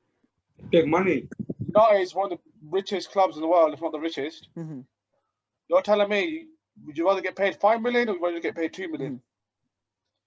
You'd rather get paid higher money, innit? Plus, agent are going to try and get as much money as they can out of the club. The more money they get, the more money goes to the back pocket. That's what I'm thinking. Since Fergie retired, whilst I was listening to Javier Hernandez the other day, these managers need to stop thinking that they need to be better than Fergie. They need to play their own style of football. Until they don't get out of that, listen, Eric Ten Hag's there for a reason, because his style of play at Ajax was sick, right? If you got a new manager with that tactic, with that mindset, why are you not backing him in transfer? Why are you not giving him the players that he needs? You're telling me these United players can do what he did in the Eredivisie for Ajax, a counter-attacking football, not counter-attacking, but attacking football, possession football. You guys can't keep they can't even go high line for once because we've got Maguire and Shaw who keep tracking back, and then we've got no midfield. We've had no midfield for 4 years. Who's the holding midfielder? There's no one there. Listen, defense-wise, I'm pissed off. We've got a World Cup winner. Exactly, and a four times champions winner in the bench. Why is he always playing? Playing? Why is Maguire always being picked? Because he's club captain. No, he can be a bench. He's captain, but he can still be a bench. Yeah. Look at Arsenal, all or nothing. Aubameyang got rid of, mate. It's easily done. No. Aubameyang was something else. Disciplinary, but you can still put him in the bench. Maguire's been in the bench. That's disciplinary. Maguire's been in the bench before. But why is it ever since Maguire's come, Solskjaer, Ranić, Ten Hag always picked him, even though he's being paying crap. Yeah, but Because could that be? But I think for that reason, the reason why they keep picking him, I got a feeling the board, they got something to say about this all the time. That's what I'm saying. Because Eric Ten Hag, they're probably told Eric Ten Hag, yeah, look, we need you to get best out of Rashford because he's one of our assets. Maguire, we spent too much money and we need him to perform. Yeah. And also Eric Ten Hag is probably thinking, yeah, don't worry, I can get that done, innit? It must be easy. Not easy, but he's probably thinking it's not going to be that difficult. If these are worth these much money, they should be able to do it. But look, they're not. I'm telling you now, next United game, yeah, there's going to be a whole switcheroo in that lineup. Well, against Liverpool. No, I'm being serious. There will be. I'm telling you, Maguire probably won't be playing. They'll probably put Varane in. I think if you got bent over by bent for your best team, I'm not sure what. No, we'll get banned. That's not for one game. Okay. Anyway, You know when you mentioned about the youth team? Yeah, we have a player, yeah, called Gardner. He's a 21-year-old midfielder. Does he wear tomatoes? No, he's really good. Joel Garner. Yeah, he's Yeah. pretty good, yeah. But guess what United are doing? They're trying to sell him for 15 million. So they can so that way they can they're undermining the long term of the future for the short term gain. They're trying to sell this guy. It's because of the fans. The fans are getting agitated now. We're not running. It's not about the fans though. I'll keep Gardner and sell Fred. Yeah, but this is no, you can't because we pay so much money for him. That's what it is. But Ali, this is the thing though. I think what you're also missing also, look at Barcelona now, yeah, and Chelsea, I think they did it as well. Sometimes the sell players with a buyback clause. So actually, although you're selling him, sometimes it can be a better position to say, actually, we'll sell it for this much, or whatever you're buying for, we're going to buy it back for you, maybe double the price. As well as the selling fee as well. I understand that concept. Yeah, we can buy him back. But what I'm trying to say is, in regards to the reason why we're selling him is because he's our only sellable asset that we have. I'm being serious. No one else. We can't even sell the whole club, but the players, because of their wages. Their wages are so high, we can't even get rid of them off the books. The reason why Gardner, he's part of the youth setup. He's not on big wages. He's on like 50k a week or something like 30k a week. That's why all these clubs are interested. Well, that's a lot of money, man. That's the equivalent of money. He doesn't play first team football, so but even first team football, from what he's shown pre-season and in the youth team, he's sick. He's good. He's good enough to play for the first team. Just give him a chance, and then we'll see. So was Ronaldo when he came back on from Juventus. No, but Ronaldo done his job. He got 24 goals. He done his job. He done his job. He's going to score goals. He done his job. You can't blame Ronaldo. You can't blame Ronaldo on the future of last season. What's happened to your other player from the youth system? What's his name? Zidane Iqbal, whatever his name is. Yeah, he's still there, but he's not good enough yet. A minute, but we'll bring it back to. Bring it back to Richard Arnold, our CEO, when he said that. Godfather. When I see the players on the training grid, I don't know where £1 billion spent from. That's to do with our recruitment. We spent badly on the wrong players. That's simple as that. Since Fergie left, yeah, that club's been chaos, up and down. Me personally, for United, I think you need basically a person like what was that guy used to have before Ed Wood? What was his name? David Gill. You need a David Gill. One of the. Yeah, we need a David Gill. So we need David Gill, but then you go tell the owners to go get David Gill. So they ain't gonna sack Richard Arnold. As long as he's not making them money, they ain't gonna sack him. Yeah, these are the more money minded. They want money. As long as you're bringing money into the club, you can stay in the job. No matter how shit we're playing on the pitch. As long as you're bringing. I tell you what something is. You know the Glazers, yeah. They've got United as second priority because their first priority is the American football team back in America. They care about them more than they care about United. United is just like a money factory for them. Remember Arsenal with the Kroenke? Yeah. FO team. Now Kroenke's son has stepped in to sort everything out in the club. Now look at them. They're doing sick. Glazers, the person who bought the Glazers was their dad. He passed away about 5-6 years ago. His dad was decent, and also his son is obviously. And now his son's that's right. His dad was actually a sports guy. He actually was. He actually knew. The Suns, But since he the Suns passed, don't. That's what it since is. he passed, obviously he couldn't keep coming to UK, also because he was quite old as well. So the Suns are taking over, and what they're doing? They're doing nothing about it. Like I was saying, they prioritize the American football. And it was funny. It was funny. We got battered by Brighton at home. Joe Glazer was there in the stands. If you're owner of the club, you see your team lose against a mid-table relegation team, surely you feel some embarrassment. But no action has been taken since then. It's been 2 weeks since we got lost, our first loss in the Premier League, and no action has been taken. No one's been signed. We're not getting Rabiot now because we want to talk to Rabiot before the Brighton game. And what happened? Nothing's happened now. The young's not happening. Nothing's happening. And nothing happened because I'm telling you now, wage demands. I'm telling you this now, yeah. You know, I got some random players that you've never heard of in the last few weeks of the summer, like they always do. Agallo, Cavani, Falcao, all these random players out of the blue. You're telling me you're trying to help this manager build a team. Like, these players that you're recruiting, that you're buying, are not fit for his specialty. You're buying the wrong puzzles for the wrong jigsaw. You're telling me. You're telling me right now in Pep's team, there's only one player still standing since he took over, which is De Bruyne. No one else has left in that team since he took over. He's not going to keep the same shit on the same team, is he? He's going to get rid of him. Problem about United is our board give him too much money to the players that every time I can't even get rid of him. And what did they say? His budget was 125 million plus any players that he can sell. Well, what kind of budget is that if you're trying to rebuild the club? You're saying this, you're the new United because Edward is not there now. Someone else is in charge. It's the same shit. And like Roy Keane said, leopards don't change their prints, their spots. Easy, but saying they don't. So in that case, we'll leave the topic there then, because I think we're spending too much time on it now. Yeah, we'll move to the next topic. You know, our joke. So deal with that. I was gonna stick to United for a couple of more minutes. I was gonna say was then next 4 matches I've got in front of me: Liverpool at home, Southampton away, Leicester away, and Arsenal at home. If United lose all those matches, we're losing all of them. If they lose all those matches, let Mo answer next one. with this current team right now, because I can't see them going and buying tomorrow 5 more players and put them in the squad. So with this current team right now, with those 4 matches coming up, if they lose all those matches, even Southampton, which I don't think they should, what's the situation then? If we lose all those battles, we're not going to get Europe this year for a fact. Yeah, right. We're going to be ending. So if we lose all those games now, Yeah, those upcoming fixtures, we're going to be in a relegation battle. I'm telling you that now. I'll be happy for a relegation battle. Because at the end of the day, I want the Glazers out. I want them to sell the club so we can get proper owners that love the club, that can invest in the club, and that know what they're talking about football-wise.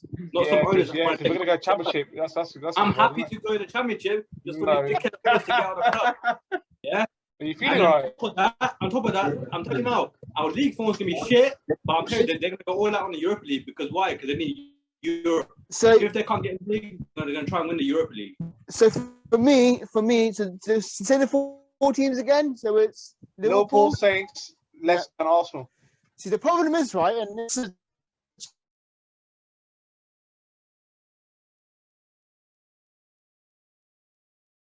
true reality now. Not scared of them.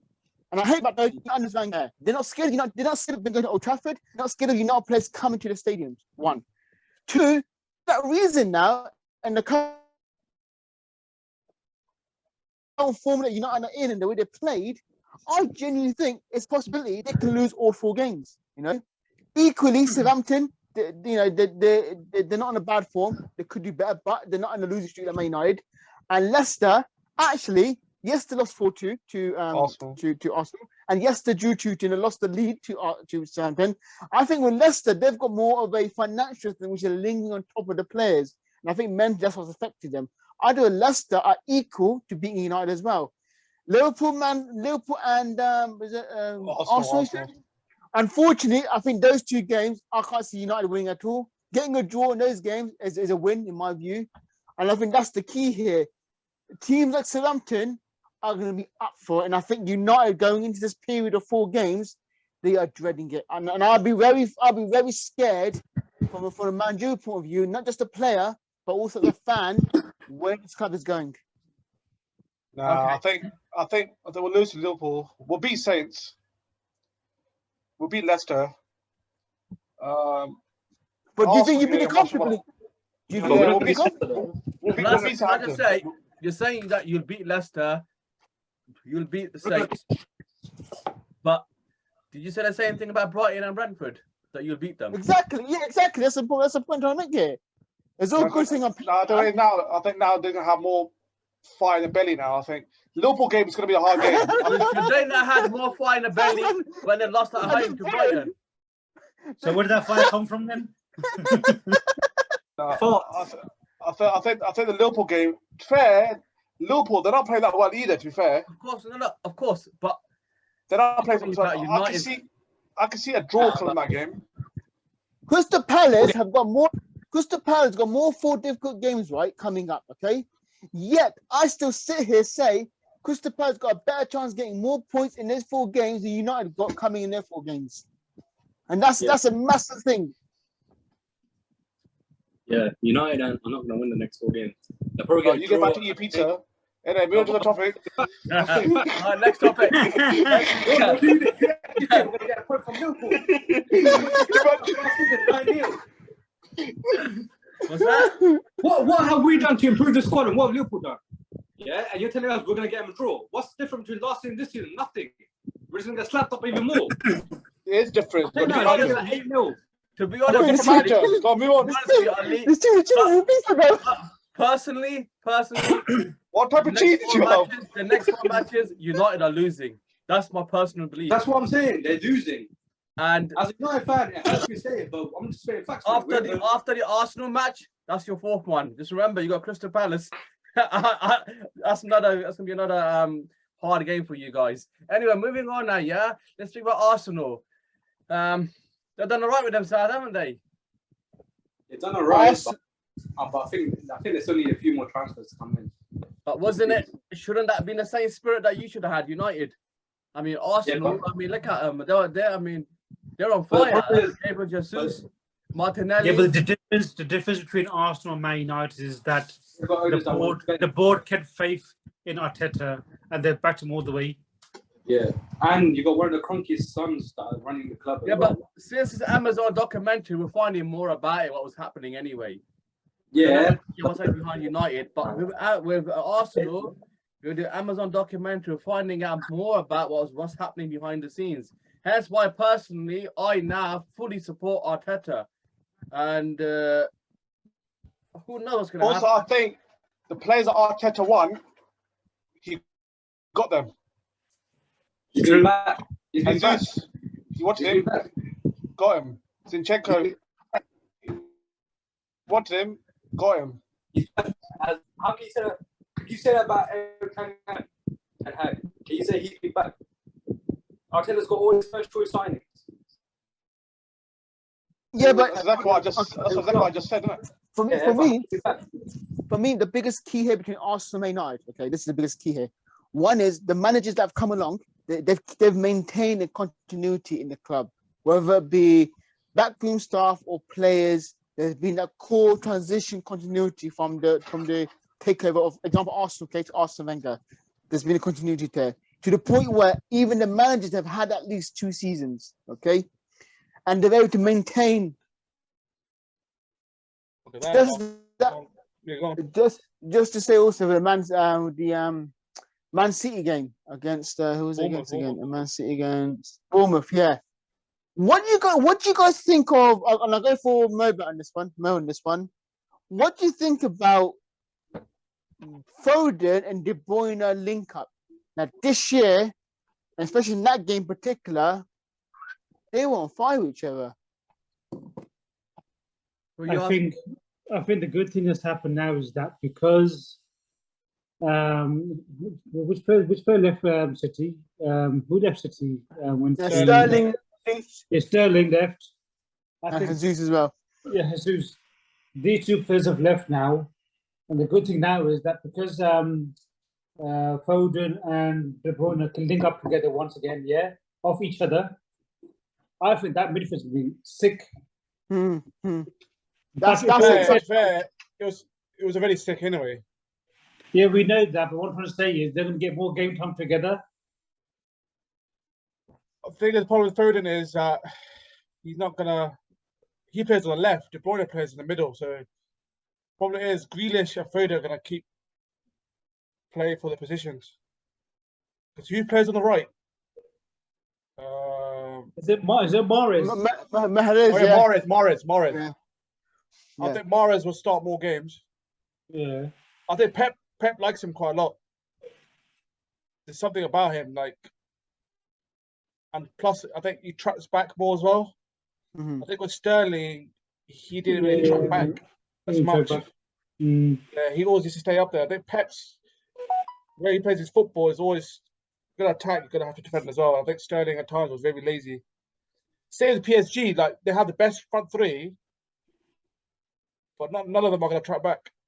Mhm. That's the risk. That's why the risk with PSG. That's why they don't do so well in Champions League. Now the attacking players want to sacrifice themselves just to help out. I think that's where Man City are just lacking a bit. But I think Foden and Mahrez and even Jack Grealish, they work their ass off. They always track it back. Yeah, but my biggest Jesus was doing it towards at the end because he went from playing up front to playing on the right wing. Mhm. So my biggest question now is the fact that okay, we've got Foden, De Bruyne. Now, where the Champions League has eluded Man City so many times, where they got to the finals, do you think with the fact that now they've got the hot striker now up front, what's his name? I forgot his name now. Haaland. Who? Haaland. Yeah, Haaland now. Yeah. Hmm. Do you really think that they're top contenders for the Champions League? My theory on that, right, is I think Haaland is important specifically to play in Champions League and the big games in Premiership. Okay. And maybe in the top games in the FA Cup. Okay. Mm. Whereas Alvarez, which is the guy from River Plate, the 19-year-old, I think, from River Plate, he's gonna play more where they need that. He's 22. He's 22. Oh, 22. Sorry, my apologies. I know he's young, but okay, 22 then. So he's gonna be brought in to play more like the Carabao Cup, the other FA Cup games, the other Premiership games that they don't need Haaland to play in, and maybe 1 or 2 Champions League experience just to give him the experience to build them up back again to take over as well. So that's what I think they're going to do. However, looking at Haaland in this game, I was watching Match of the Day. He only had actually 2 touches in the whole match. Yeah, I watched the whole game. So number what I'm saying is, if you look at what they showed, there's only 2 extra touches he had, and I feel like at the moment he's still. I think he actually is still finding his feet. I'll be honest with you, and I'll tell you what it is. The difference where he's playing for Man City. Dortmund was. Yeah. Dortmund, he was used to get the ball early. Yeah. Half. With Man City, they didn't really play that. Man City they bring the ball up. Yeah. Haaland at times like to receive the ball.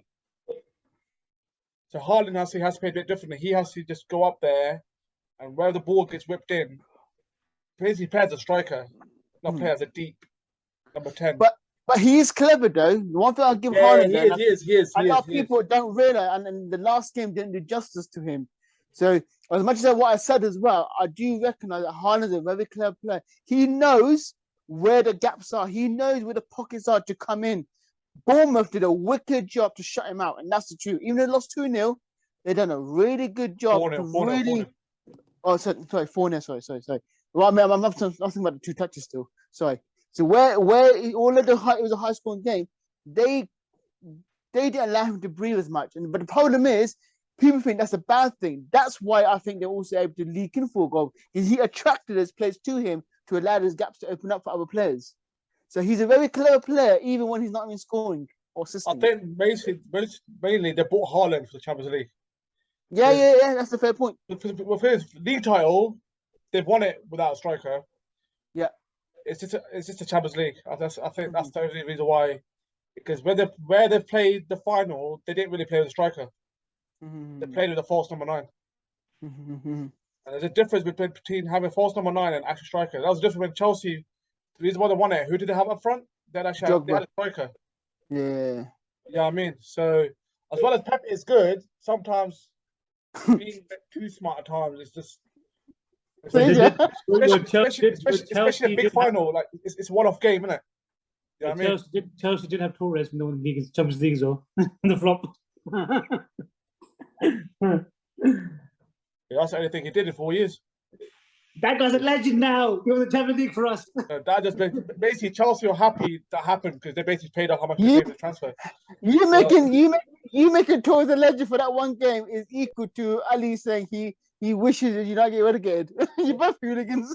He's waffling. United get relegation. Why? You know how bad it would be if United get relegated. Yeah, well, financially we'll crash. We're 20th, bro. How can you think that's a positive? Listen, Arsenal were 20th last season. We lost against Brentford. We got smashed by Brentford and we lost relegated. Financially, forget the stock market. We'll have to go to another planet. Relegation. We will. We'll lose any sponsor. We will be in a relegation battle. We will be in a relegation battle, man. Allow it. We are. Yo, listen, what type of cheese did you have that pizza? I had I had a bit of Brentford sprinkle and a bit of Brighton pepperoni on it. Mate, I asked for cheese. I don't ask for what pepperoni was. No, you had blue cheese, man. Oh, mate. Yeah, anyway, after those 4 games, we should do another talk here and we should clip this video and recap on it and let's see where we are. Well, United, with 2 United fans of you lot, we're definitely recapping United all season. Don't worry about that. Don't even worry about that. Okay. So what's the So we covered the United game, done the Chelsea one. Do it. The Liverpool game. Yes, Liverpool against Palace. Yeah. Now that was an interesting game. That was a good game. That was a very good game, and I genuinely feel Palace in that game were hard done by. I think they deserved to win, and I think Liverpool, in my view, were lucky to get a draw. If I'm honest, Darwin or no Darwin, overall, that's what you're going to base on as overall performance over 90 minutes. Liverpool were lucky to get a draw. To fair, Liverpool should have won the game by half time. They had about 4 chances which they should have scored. Yeah, but you say that, bro. But this is the thing. I remember you saying to me when we were watching together. I remember you saying to me, it's gonna be 4-1. I thought, you know what? Yeah, he's right. Liverpool come back firing. But that's the problem about Liverpool. Because they get so relaxed. They're thinking, yeah, we've got all the good players. Exactly. And that's the same arrogance in the first game against It is. But I think also the fact that I don't think the Liverpool players are fully fit. If you ask me personally. That's every year. Same excuse. Anyway, I don't think Liverpool. Well, they're better than Man United, aren't they? Same excuse that United have a transfer policy, huh? Nah, but I personally think. You're such a bad person. Swear down. I don't think Liverpool will be title contenders this year. I think they'll get top 4.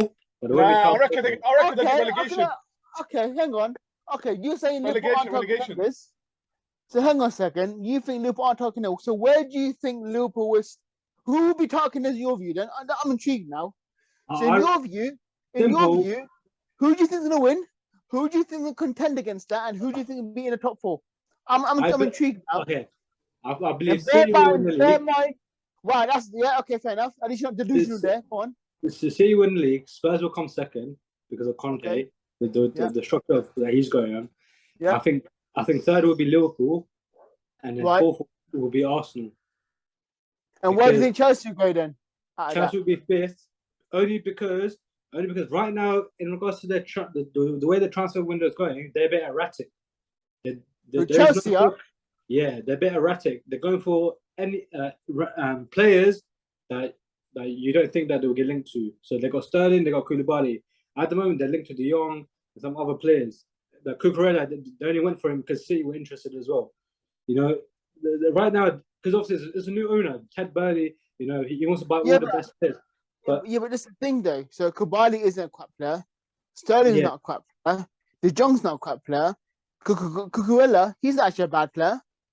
I think Cucurella is deserving to be a top 14. I think I'm not sure. Chelsea are- Even if they Chelsea are are mid-table. random, even if they are random, Ali, I don't think it's a bad thing in this case for Chelsea. No, but I'm going to face the whole season because think about the competition that this year's going to have. World Cup, they're in Champions League, Yeah. then European football. You got the But- EFL Cup, FA Cup, and the Yeah, league. but Listen, and the Community Shield. but Man City, but don't forget, Man City got the same problem. But Liverpool got the same Liverpool, problem. Liverpool, Arsenal got the Liverpool are same finishing problem. second. Just leave it as that. no, I don't think they Yeah, will. they are. I think They haven't got Liverpool- the depth. They haven't got the depth. They haven't got the So depth for Mo, it. so Mo, you're the Chelsea fan here. What do you think about Ali's comments there? You think Chelsea come fifth, Tottenham second? What's your feeling? What's your take on it? And he also said your transfer buys were random. I don't know what dal. What's your- what- I don't know what dal he's been eating. So give us your take. Give us your top four. I still think Yeah, give us your top four. Man City are the ones to beat. Okay. I still think Liverpool will come second. Mhm. So the problem with the third and fourth. Your rivals out there. It's hard. It's a tricky one. I'll tell you why. Because look, at the moment, if you look at Arsenal, they've started off with a very good 2 matches. They've won, which is good. Yeah. But I think overall, if you look at the whole season, they're going to become third or fourth. I know for a fact Arsenal are. It's going to be between Chelsea and Arsenal, I reckon, third and fourth. And you think Tottenham be And fifth? then? I think Tottenham, like they've done always, I think they're going to bottle it. Okay. And what do you think about your transfer window so far? Do you think they were I good think buys? they're very good buys. If you look at the market at the moment, Mm-hmm. compared to all the players which are available out there, Mm-hmm. these are the best players you can buy at the moment. Nah. The good thing about De Jong, the fact is, look, I know we've been linked with them, such United. The only difference is, this is what I've heard, I'm not sure if it's true or not, but they're saying that Chelsea are willing to pay those wages, the deferred wages that he wants. Yeah, he wants. yeah. Chelsea are willing to pay that Mm-hmm.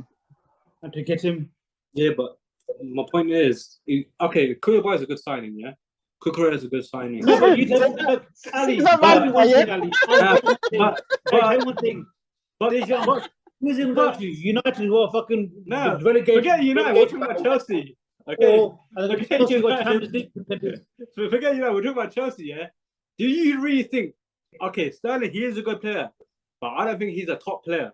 Because if you look out, even through City, the opportunities this guy has missed in the big moments for Man City, if he is that such a good player, why would Pep Guardiola let him go? I agree with that 100%. If he is that such a sick player, Hang why on, let him hang go? on. No, I think that's unfair there because you got to understand it's a World Cup year, and this is my take on that, and Jesus as well. It's a World Cup year. You're going to have a lot of, because of 5 substitutes now, there's more game time for most players anyway, naturally speaking, with 5 subs. Now, World Cup's there as well. Now, you got to understand, to get in the World Cup this year, you can't be pussyfooting around. It's not like you got a whole season. You've only got No, like but- 10, 13 games to get into the but squad. The thing is, So for Sterling to get in the World Cup squad and get rotational, that's not happening. He's not coming to the World Cup then. no, No, but he listen, will though. But he regardless will. if he stay Man He City or will. not, listen, he's making it to the England squad regardless. If he stay Exactly. Man He City will. or not. Not this I year. I think think. he is. He I is. He think. is. He I is. He think is. this year you're going to get a lot more surprises than the people No. winning. Sterling what will it make the is. cut. Sterling will make the cut. The only problem No, with now Chelsea he is, will. Now he will. If he stayed at Man City, I don't I think he would think have. he was before. The only problem I've got with Chelsea is you didn't need to sign Sterling. You don't need to sign a striker. Yeah, That was your only big problem. because you got Hudson Odoi. You got Pulisic. He's not really a striker. Hmm. And who's your other attacking player? The, Adoi, what his name is. yeah, but he's a left winger. But Yeah, Yeah, I know. Well, So- the thing is, the look, striker you had was Timo Werner, and you've not and replaced him Lukaku. yet. And Lukaku. Lukaku, understand, he did rubbish. And Werner, he did rubbish. But you guys need to get a striker. If you don't get a Yeah, but striker, but okay, then what do you guys tell me one thing. How many good strikers who can play in the Premiership are available out there now in the world? Ronaldo's available. Why don't you go buy him? Yeah, we might Yeah, take him. We might take him to get him for free. Nah, no, you not- So- Ronaldo's take not him. bad fit. okay. Ronaldo's There not was bad one fit. player. For a year. for a year, Chelsea will There's take him. Ozyman. So there is a player in my mind who comes to mind, and it's interesting you say that now about Mo, because you said about who can they get. A player called Tommy Abraham, who you lot sold to Roma because he was surplus to requirements. Yet now gone to Roma, he's no, but he was. You don't Yeah, as a club. he was sick. He was sick. As a club, you don't just went, see later, man, you're stinking meat. Now he's gone to Roma under Mourinho, given a new life, new hope, and I think he'll be the one coming to the World Cup for England. And two, buy him back. You bought Lukaku back for bloody 100 mil, whatever it was. Why not Tommy Abraham back? It depends what contract they had in place with Roma. We need to buy him back. How much for? There's no way Chelsea's never going to pay 100 million for him. And also, another striker you've got, I think he's a very good player, is that Hudson-Odoi. What's his name? Hudson-Odoi. They already got him. He's left winger. Yeah, Hudson-Odoi. He's left winger. I think he's good. He's too good to be on the bench, man. No, but I actually think he's a very good player. The problem is they bought Sterling now. He's going to be on the bench. They bought Sterling now. He's going to be on the bench. That's the problem now. They could have saved 50 million and played him. That's what I'm saying. The market for Chelsea transfers is all erratic, man. I think that's why Chelsea. At least we got chairman. We got chairman who supports his manager. Don't let the chairman. Chelsea, they're not going to charge for title. You guys only got bought because of the war. That's it. That's the only reason. Otherwise, you still be Abramovich. Listen, at least our chairmen have always supported our managers, okay? Unlike United. Yeah, but I already know that. I want them relegated, that's why. So, listen, Ali, give me some word of advice, okay? Ali, go back to your pizza. I'm not to Chelsea. Go support Man City. Go support Man City now, okay? I'll support Man City as soon as you start supporting Spurs, isn't it? Anyway, back to the football topic. So let's also bring in Southampton against Leeds, okay? Southampton this season, they've got some good transfer policies in the last few years. They've been buying the youngsters from other teams, learning them, buying the youngsters from like Man City and Chelsea, whatever not. How do you think Southampton's policy of doing that not only helps the league, especially youngsters, but also these other clubs who then get a chance to reap the rewards coming back to the old clubs? I'll get it to Safdar first. Well, I learned last year who did they sign? They signed Brozier, and that defender as well. Yeah, I think he's a good striker. I'm surprised that Chelsea won't play him. Yeah, but he's got a few subs though. He's had a few subs. Yeah, the problem is Saints. It's money wise. It's just I don't think they can afford him. I think that's why most seasons they've been going for a lot of players that are on loan. The problem is, I think Saints they'll have to buy a few more players because right now, I reckon they'll be down there in the relegation battle. Personally, I think. But yeah, like you said, sending players on loan to Saints, it does help them quite a lot. Because it gives them more game time, and just gives them more confidence. Obviously, they go back to their parent club. Obviously, it's just up to the parent club if they want to play them or not. But don't get me wrong, they are buying players as well. They've got that keeper for Man City, who's a third or second choice keeper, but wasn't getting game time. So they have got a full international Republic Island keeper there. So they are also buying in some respects as well. The problem is that they don't have a really big transfer spending money. That's what the problem is. That's why most of the time they're getting loan players, isn't it? Well, Saints are a club. I don't know. They don't really. They're not really playing for anything. I think they're just happy just staying there. Yeah. Same with Crystal Palace. The same with Leeds. Same with Wolves. As long as they stay there, they're happy. Saints, I think they've got rich owners. I think. I'm not. Yeah, they've got they recently got a Slovakian billionaire. I think. Yeah, exactly. Yeah, so I don't know how much he's put in. I can't remember if he bought it outright or bought a chunk in. I'm not sure. So, I think this season it's going to be it's going to be tougher than. And they've got a good manager as well. I thought he did quite well last season. So, but for Leeds. It's not looking good right now, I thought. How do you think with Leeds now? Obviously, they've got some money. In fact, I'm going to give this to Mo. I'll give this to Mo, actually. And I'll come back to you on Leicester. So, Mo, with Leeds, they've sold Calvin Lewis. Is it Calvin Lewis or Calvin Phillips? Phillips to Yeah, Man City. yeah, to Man City for 50 mil, I think it was. Obviously, looking at the team now, they've not really invested as much from the looks of it. In fact, they've got a few midfielders, I think, from Germany, which shows that they've got players who are a bit more good on possession, a bit more good at technical ball and stuff. Where do you think Leeds stand in on this as well? Coming the fact that we're talking about finances, the Premiership, and stuff like that. Yeah, I think that's the thing you got to remember is the fact that look, I think something mentioned this earlier on, financial fair play as well. Yeah. You got all the considerations as well. Depending how much money they've got incoming as well, how much they're spending out. You got to remember this, the biggest problem in the Premiership is that your salary cap. You can only spend, you can't spend more than what you earn. Yeah, but Leeds isn't a small club though. They're selling out week in, week out. Yeah, So it's true. Leeds, they sold Phillips and they sold the other guy to Barcelona. What's his name? Rafinha.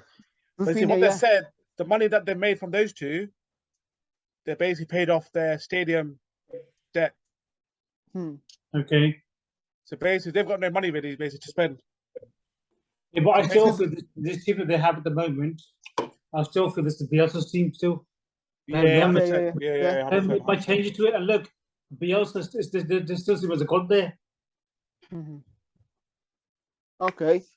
So Ali, and I'm gonna add in that whole mix as well. The same question to you, but I'm gonna also add the Leicester situation, and I'll let you two guys also comment on that.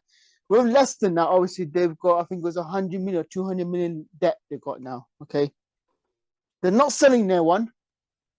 They're not obviously buying their one. I said they got free transfers. How do Leicester? Where do you see Leicester going forward? Bearing in mind that a team like Southampton are cleverly loaning players and even getting players out of the league, like Aribo from Rangers, and then Leeds as well, being a big club where they sell out week in, week out, but they are trying to buy back their club to get them back to the glory days.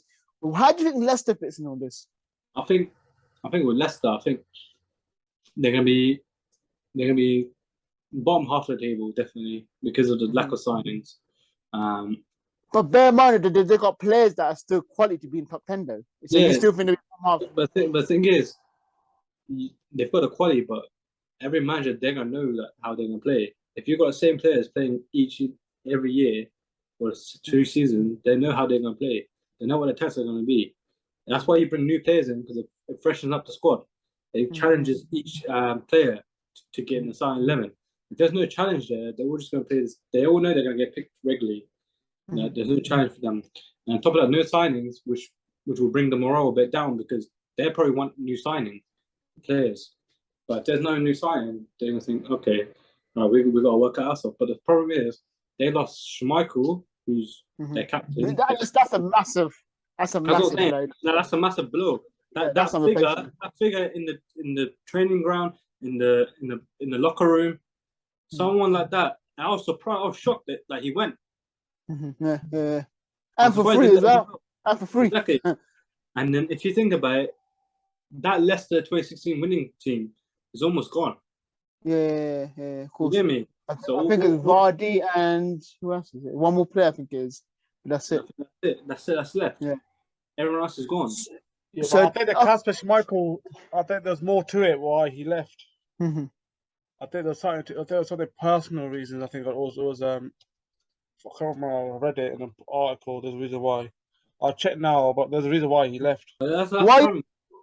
But with Leicester, look, I don't know. Obviously, whether they're gonna buy someone or not, I don't know. But there's interest in Maddison. If they lose Maddison, that's it. Their midfield's gone.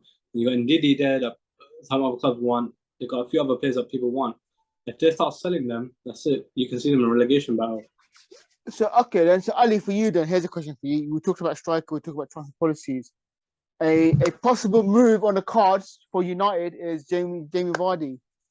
So my question is 2 part. Do you think Vardy is good enough for United? And if he did go, do you think he can improve things? I think it's a hard one because Vardy as a player right now into this United squad right now, he'd fit. I think it'll be good because I think he's better than what the players that we got at the moment. Obviously considering his stats, but problem is Vardy is his age. We don't need another short-term fix. We need a long-term fix. That's what I'm saying. We're buying another Ronaldo. If he's letting Ronaldo go, we're just replacing him with another guy with what, 1 year, 2 years left of the season. And bear in mind, we're going to be giving him big wages, not small money. Yeah. Vardy is dumb. Vardy was saying, "You're one of the biggest clubs in the Premier League. Give me my wages." And we're going to be that dumb. We're actually going to give him that wages. So I don't think for all parties. I think for Vardy, if it's just for a pay rise, then yeah, go for United. But if it's just if he wants success, then United's not the way to go. Especially United, we shouldn't be going for Vardy. We should be going for someone like Nunes, like we were going to go for, like a Haaland, like Mbappe. Someone that's good and young. We need hungry players, not people that are towards like a Cavani, Ronaldo. Who's the other player? Was it? Is that Ibrahimovic? Nah, Ibrahimovic. But before that, the African one that we had from China for a season. Oh, he's that crap. I know you're on about the Watford one. Yeah, him. We don't need these players. We need people that are good. If you guys can do your closing statements, on our last 6 minutes now. I just want to quickly ask the question to Mo, and I'll ask everyone else as well. I think this will be the closing one. Igalo. So so Mo, just with you now. We'll start with you. We'll go back around and we'll finish off from here. Then, who do you think? And this is quite early. Who do you think are your 3 teams looking at the moment could go down?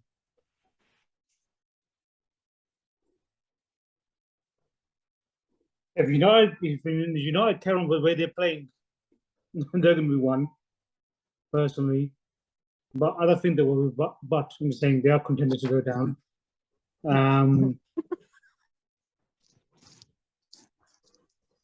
It's fun to see how United fans are looking at me at this, and they're not going to get relegated.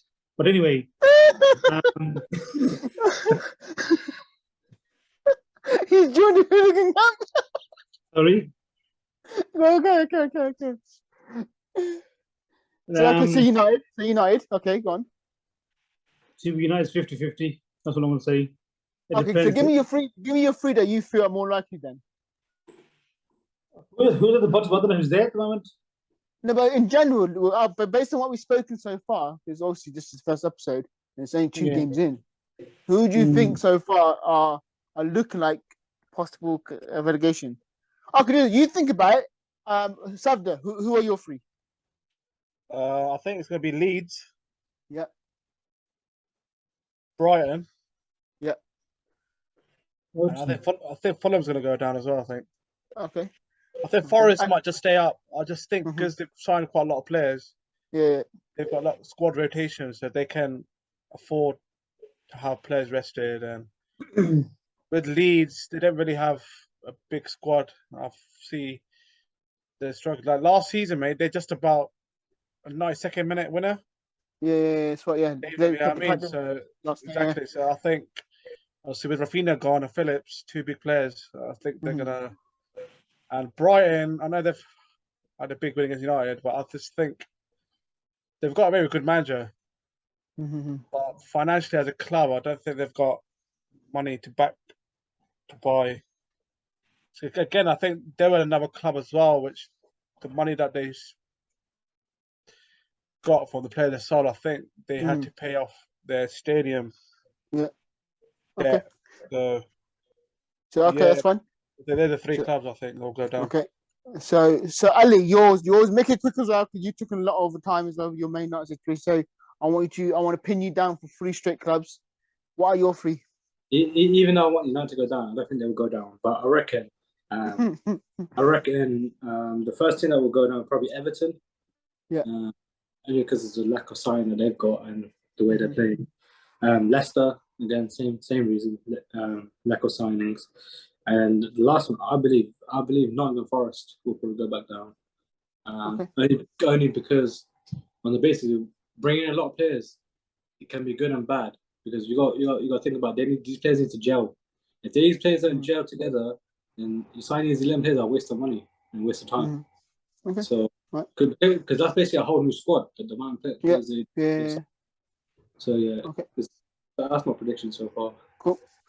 I'm gonna go for I think Fulham. I think Fulham don't have enough quality if I'm honest. Yes, they had a good start and they're showing grit. But I don't think that's long duty. I think the finance at Leicester are gonna hit them long term hard because they're getting rid of players, but they can't bring in new ones of the same quality. And I think for some strange reason, I'm torn between Southampton and Bournemouth. And in fact, you know what? Forget it. Bournemouth it is, because I think Bournemouth have got players. A lot of their players have stayed for the Championship. So yeah, Bournemouth, Fulham, and Leicester. Mo, who are your three? I think it's Everton, Bournemouth, and Fulham. Okay.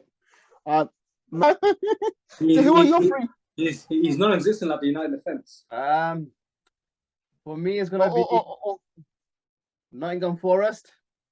Oh, okay. Okay. Bournemouth, and Everton. Oh, okay. So you think? Wow. Okay. You think Fulham stay up? Okay. Interesting.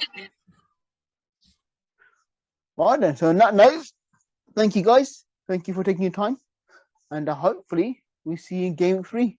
And anything else you guys like, just let us know, and we'll go from there. Ciao.